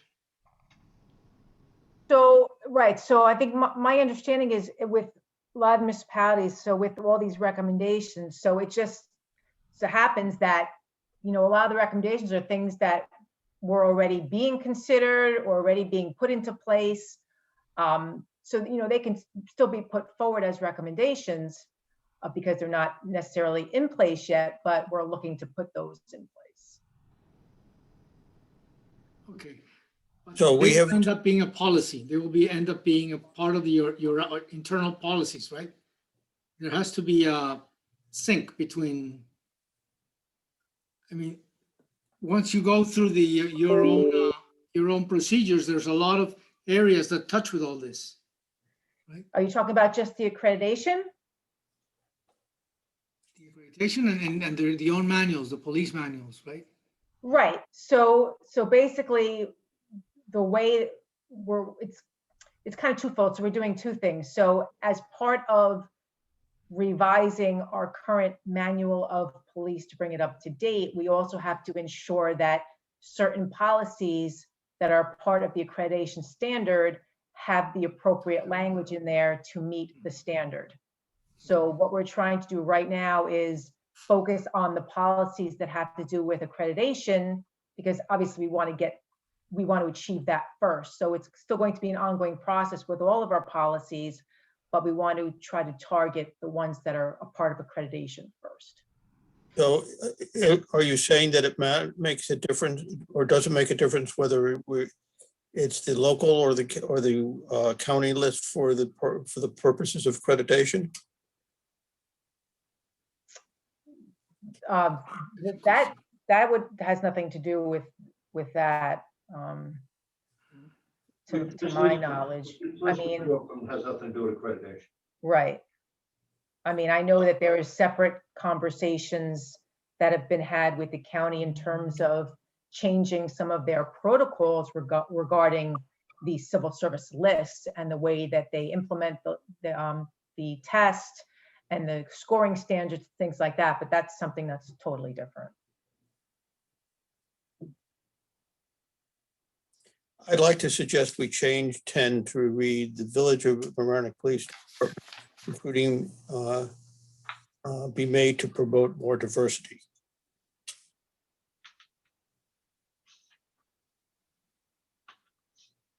Okay, but the only way to affirmatively do that is to go to the county list. Why would you take that out? Yeah. Why do you want to take out the county list?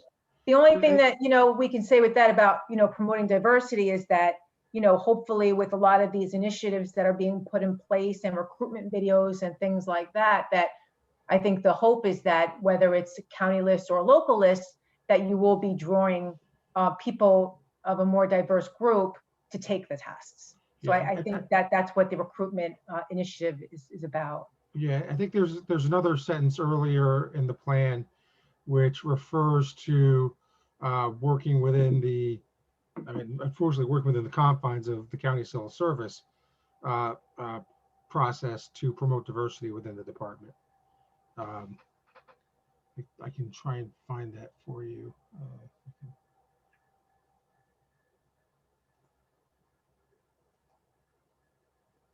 If I can find it.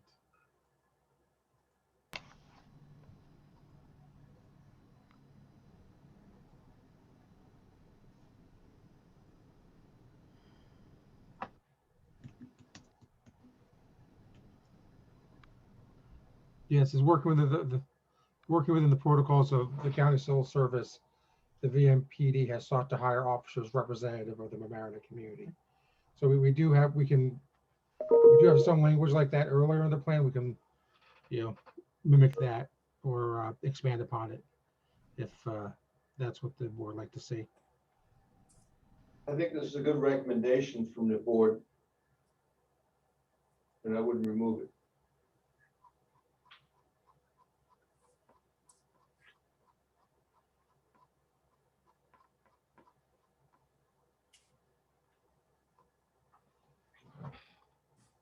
Does anybody else want to remove it? No, I thank everyone for their work on this recommendation. I think it's very good. Okay. That concludes the festivities for tonight. No, it doesn't, sir. Oh, well, what do you want to do?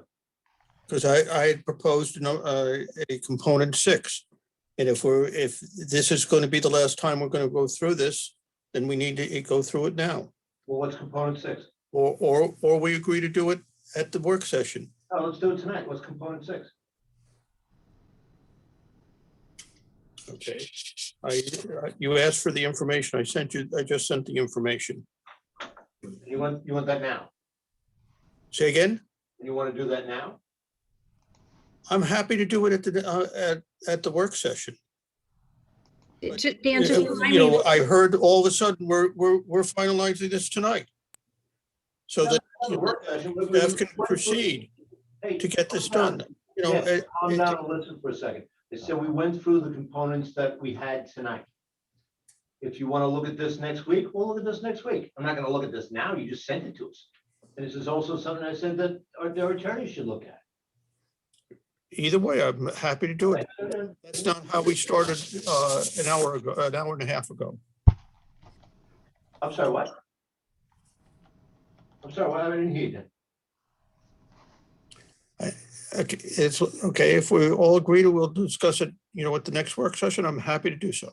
Okay, that's fine. Yeah, you just drop this on us and it's going to be a new component. Dan, did you say you emailed it to us? Because I didn't get it. It's sent to the Board of Trustees. Yeah, That's free attachments. from Dan.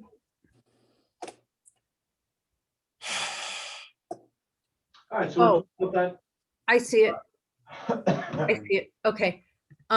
I would just, and we can talk about this at the next work session, but in general, I'm just going to be really concerned about adding something to our PRRC report that wasn't part of the committee's work. That's fine, except that we were not asked to be part or present views to it. We were told to wait till whatever.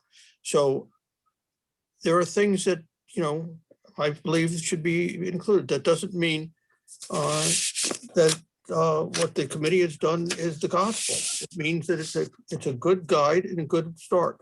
I just wonder whether the housing of personnel records is something that should be in this report.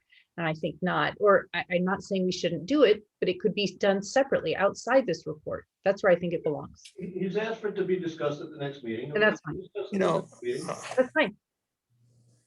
Obviously not tonight. No. And I'd like input from the Jackson Lewis about it too. Jerry, can you ask Jackson Lewis about that? I'll send them Dan's email now. Okay, thank you.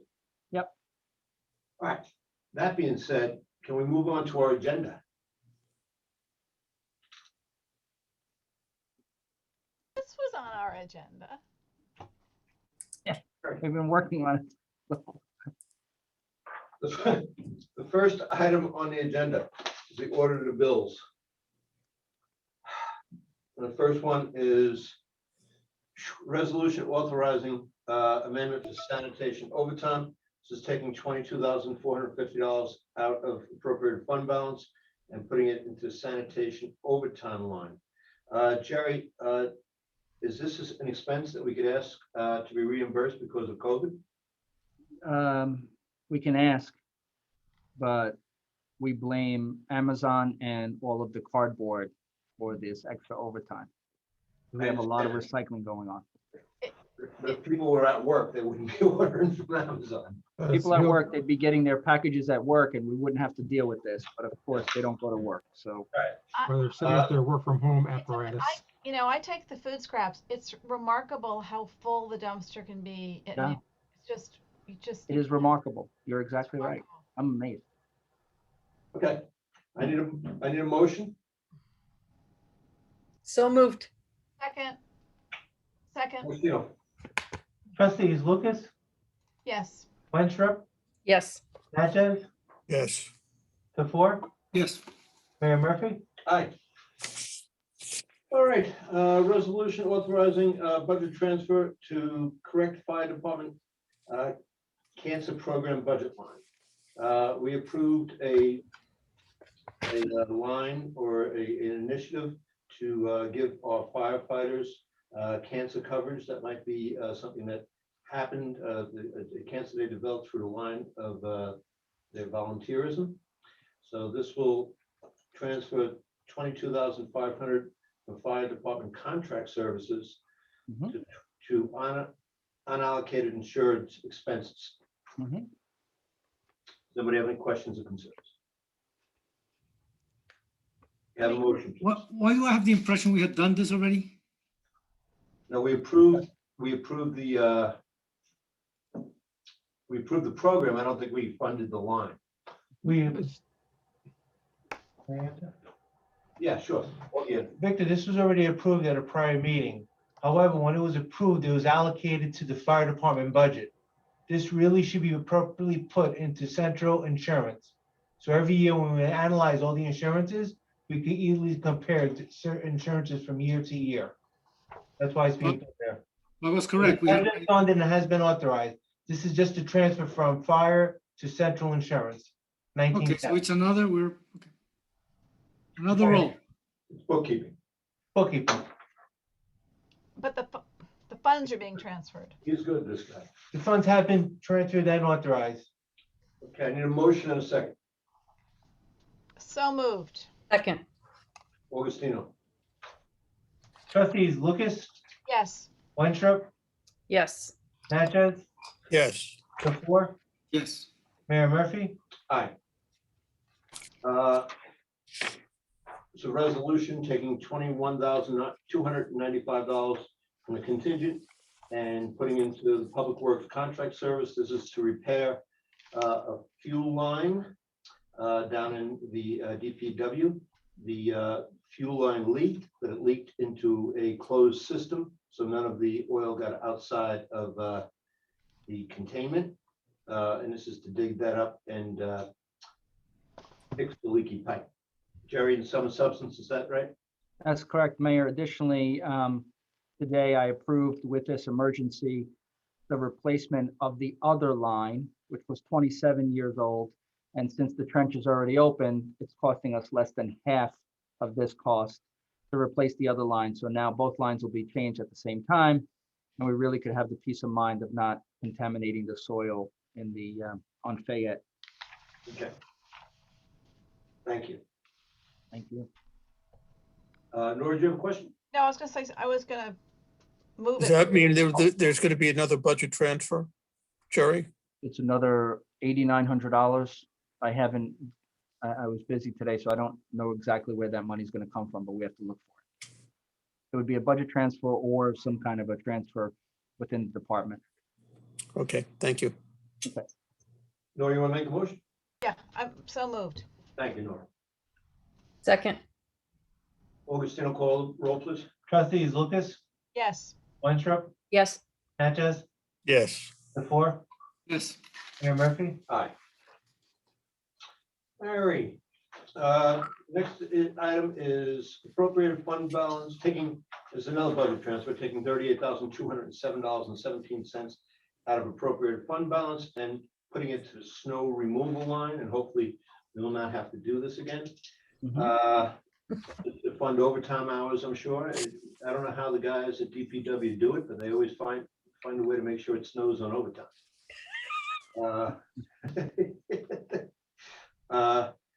They did an excellent job this year, though. They really did a really good job keeping the streets open and passable, and commend them for their hard work. And I actually know that it's what we call in my trade blood money, when you're out in the middle of the night and having to do your job on a little bit of hours sleep. So thank them for all the hard work that they did. Mayor, can I add, I just want to highlight the fact that we support our businesses by coming back the next night and removing snow, physically removing snow from our downtown and business districts along Boston Post Road and other areas, because piling up snow up in front of businesses, in front of parking spots, isn't very conducive to promoting downtown traffic for the merchants. So a lot of this overtime is attributed to that as well. Great. I need a motion. Nora, make a motion. So moved. Second. Augustino, call the roll. Trustees Lucas, Yes. Winthrop, Yes. Natchez, Yes. the four, He raised his hand. Mayor Murphy. Aye. The next item on the agenda is the order of the bills for tonight, and the grand total is $722,815.36. Anybody on the board have any questions or concerns? None? Okay, I have something I want to explain on page 5.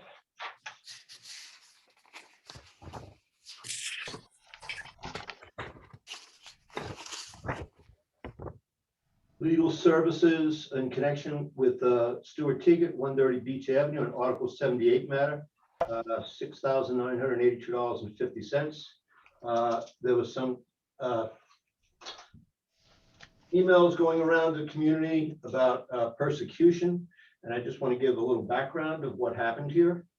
130 Beach Avenue, Mr. Teagat was found to have 7 violations by the building department. He could have chosen to clear those violations. He chose not to clear those violations. He chose to go to the zoning board. Because he went to the zoning board, we had to hire an attorney to represent the zoning board in that matter, because the village attorney was at the time representing the building department in that matter. Mr. Teagat lost his appeal to the zoning board. Mr. Teagat then chose to do an Article 78, which the village had to hire an attorney to defend the Article 78. And now Mr. Teagat is back in front of the zoning board, where we'll have to pay another attorney to represent the village in front of the zoning board. So, these costs are borne by the community because of decisions that were made by the owner of 130 Beach Ave. Most people, when they're found to have building violations, they correct the violations and they move on. So I just want to point that out, that this is, not someone who is being persecuted. This is someone who has made decisions about how he's going to handle his dwelling. And those decisions have cost the village a lot of money. So, that is why this expense is there. So that being said, I just wanted to explain that. I have no other concerns with the audited bills. I just wanted to ask a little question on page 21. The Nestle waters, these are bottled waters. It's a small $178 expense, but I'm just wondering, are we trying to move to the type of machine we put in 123, the Regatta? And are we phasing out the water bottles? No, I haven't done much to phase out we did here phase out the water bottles, and we take advantage of our water filter. But if another department would like for us to install a water purification machine, hot and cold water, we could easily do that. They would have to request it. I'll have Dan send out an email asking them so that we can phase out if they're interested in it. Thank you. Yep, sure. Okay. Augie and I love it, by the way, that machine. Yeah, Augie. Look at Augie. He's got like a He stays hydrated. I think they're great, and just environmentally, these plastic bottles are a nightmare. I'll make a motion to approve the audited bills. I'll second. Mr. Augustino. Trustees Lucas, Yes.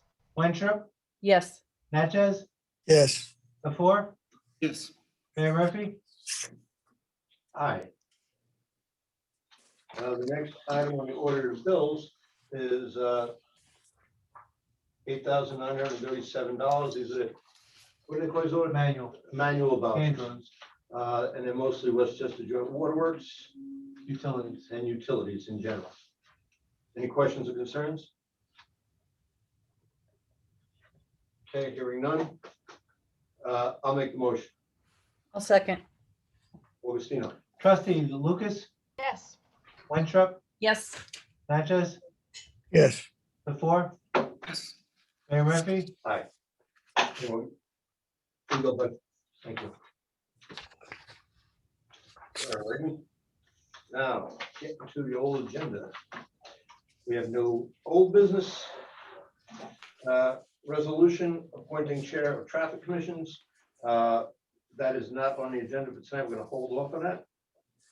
Resolution appointing deputy village attorney. We have, Mark, how do you pronounce your last name? Gorechny. Say it again. Gorechny. Grezny. We have Mr. Grezny here with us tonight. He is an associate of Mr. Spolzino's firm, and he will be working with us here in the village, taking over the spot that Ms. Mason had. So any questions or concerns? Okay. Welcome late. Thank you. Thank you. We need to vote on this, right? Yes. Okay. I'll make the motion. I'll second. Augustino. Trustees Lucas, Yes. Winstrup, Yes. Natchez, Yes. the four, Mayor Murphy. Aye, and welcome, Mark. Thank you. This is a item is a resolution correcting the village portion of the Westchester Joint Waterworks Project A 1372, replacing of a leaking water main on Riverwood Lane. I guess they underestimated, and it's going to cost the village an extra $1,000 and $1,057. Any questions or concerns? Okay, I'll make the motion. Second. Augustino. Trustees Lucas, Yes. Winstrup, Yes. Natchez, Yes. the four, Yes. Mayor Murphy. Aye. Now I'm gonna ask the board to add item 4D, which is to add an item to the agenda, and the agenda is gonna be an appointment of a member to the traffic commission. So moved. I'll second. All in favor? Aye. Okay, the item is that the village hereby appoints Sharon Torres to the traffic commission for a term.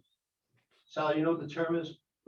I do. It expires, I think it expires at the end of this year. Okay, until December 2021. I looked it up today. Thank you. Does someone want to make that motion? So moved. I'll second. Sally's looking real quickly.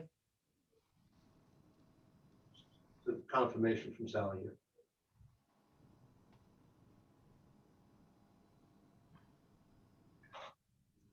We have two open spots on traffic. There was one 2021 and then Shannon's, which expires 2022. So you could put her in Oh, I either see. one. All right, let's put her in 2022. Yeah, that's good. Thank you. I amend the motion You're welcome. to be December 2022. Wait. I'm seeing 2021 and 2023 on the website. Oh, you're right. I'm sorry. I'm looking at the wrong line. Nora is correct, 2023. Yeah, I re-amend the motion. December of 2023. And we want to thank Ms. Purdy for her excellent service to this community. And we will still be calling on her vast talents in the field of traffic and in the village of Mamaroneck. Can I have I'll make that motion to appoint Sharon. Second. Or you call, please, buddy. Trustees Lucas, Yes. Winstrup, Yes. Natchez, Yes. the four, Yes. Mayor Murphy. Aye. And I just want to point out that Ms. Torres served very ably on the PRRC. She is a real worker. And I appreciate her service. Report from the village manager. Oh, communications to the board, round two.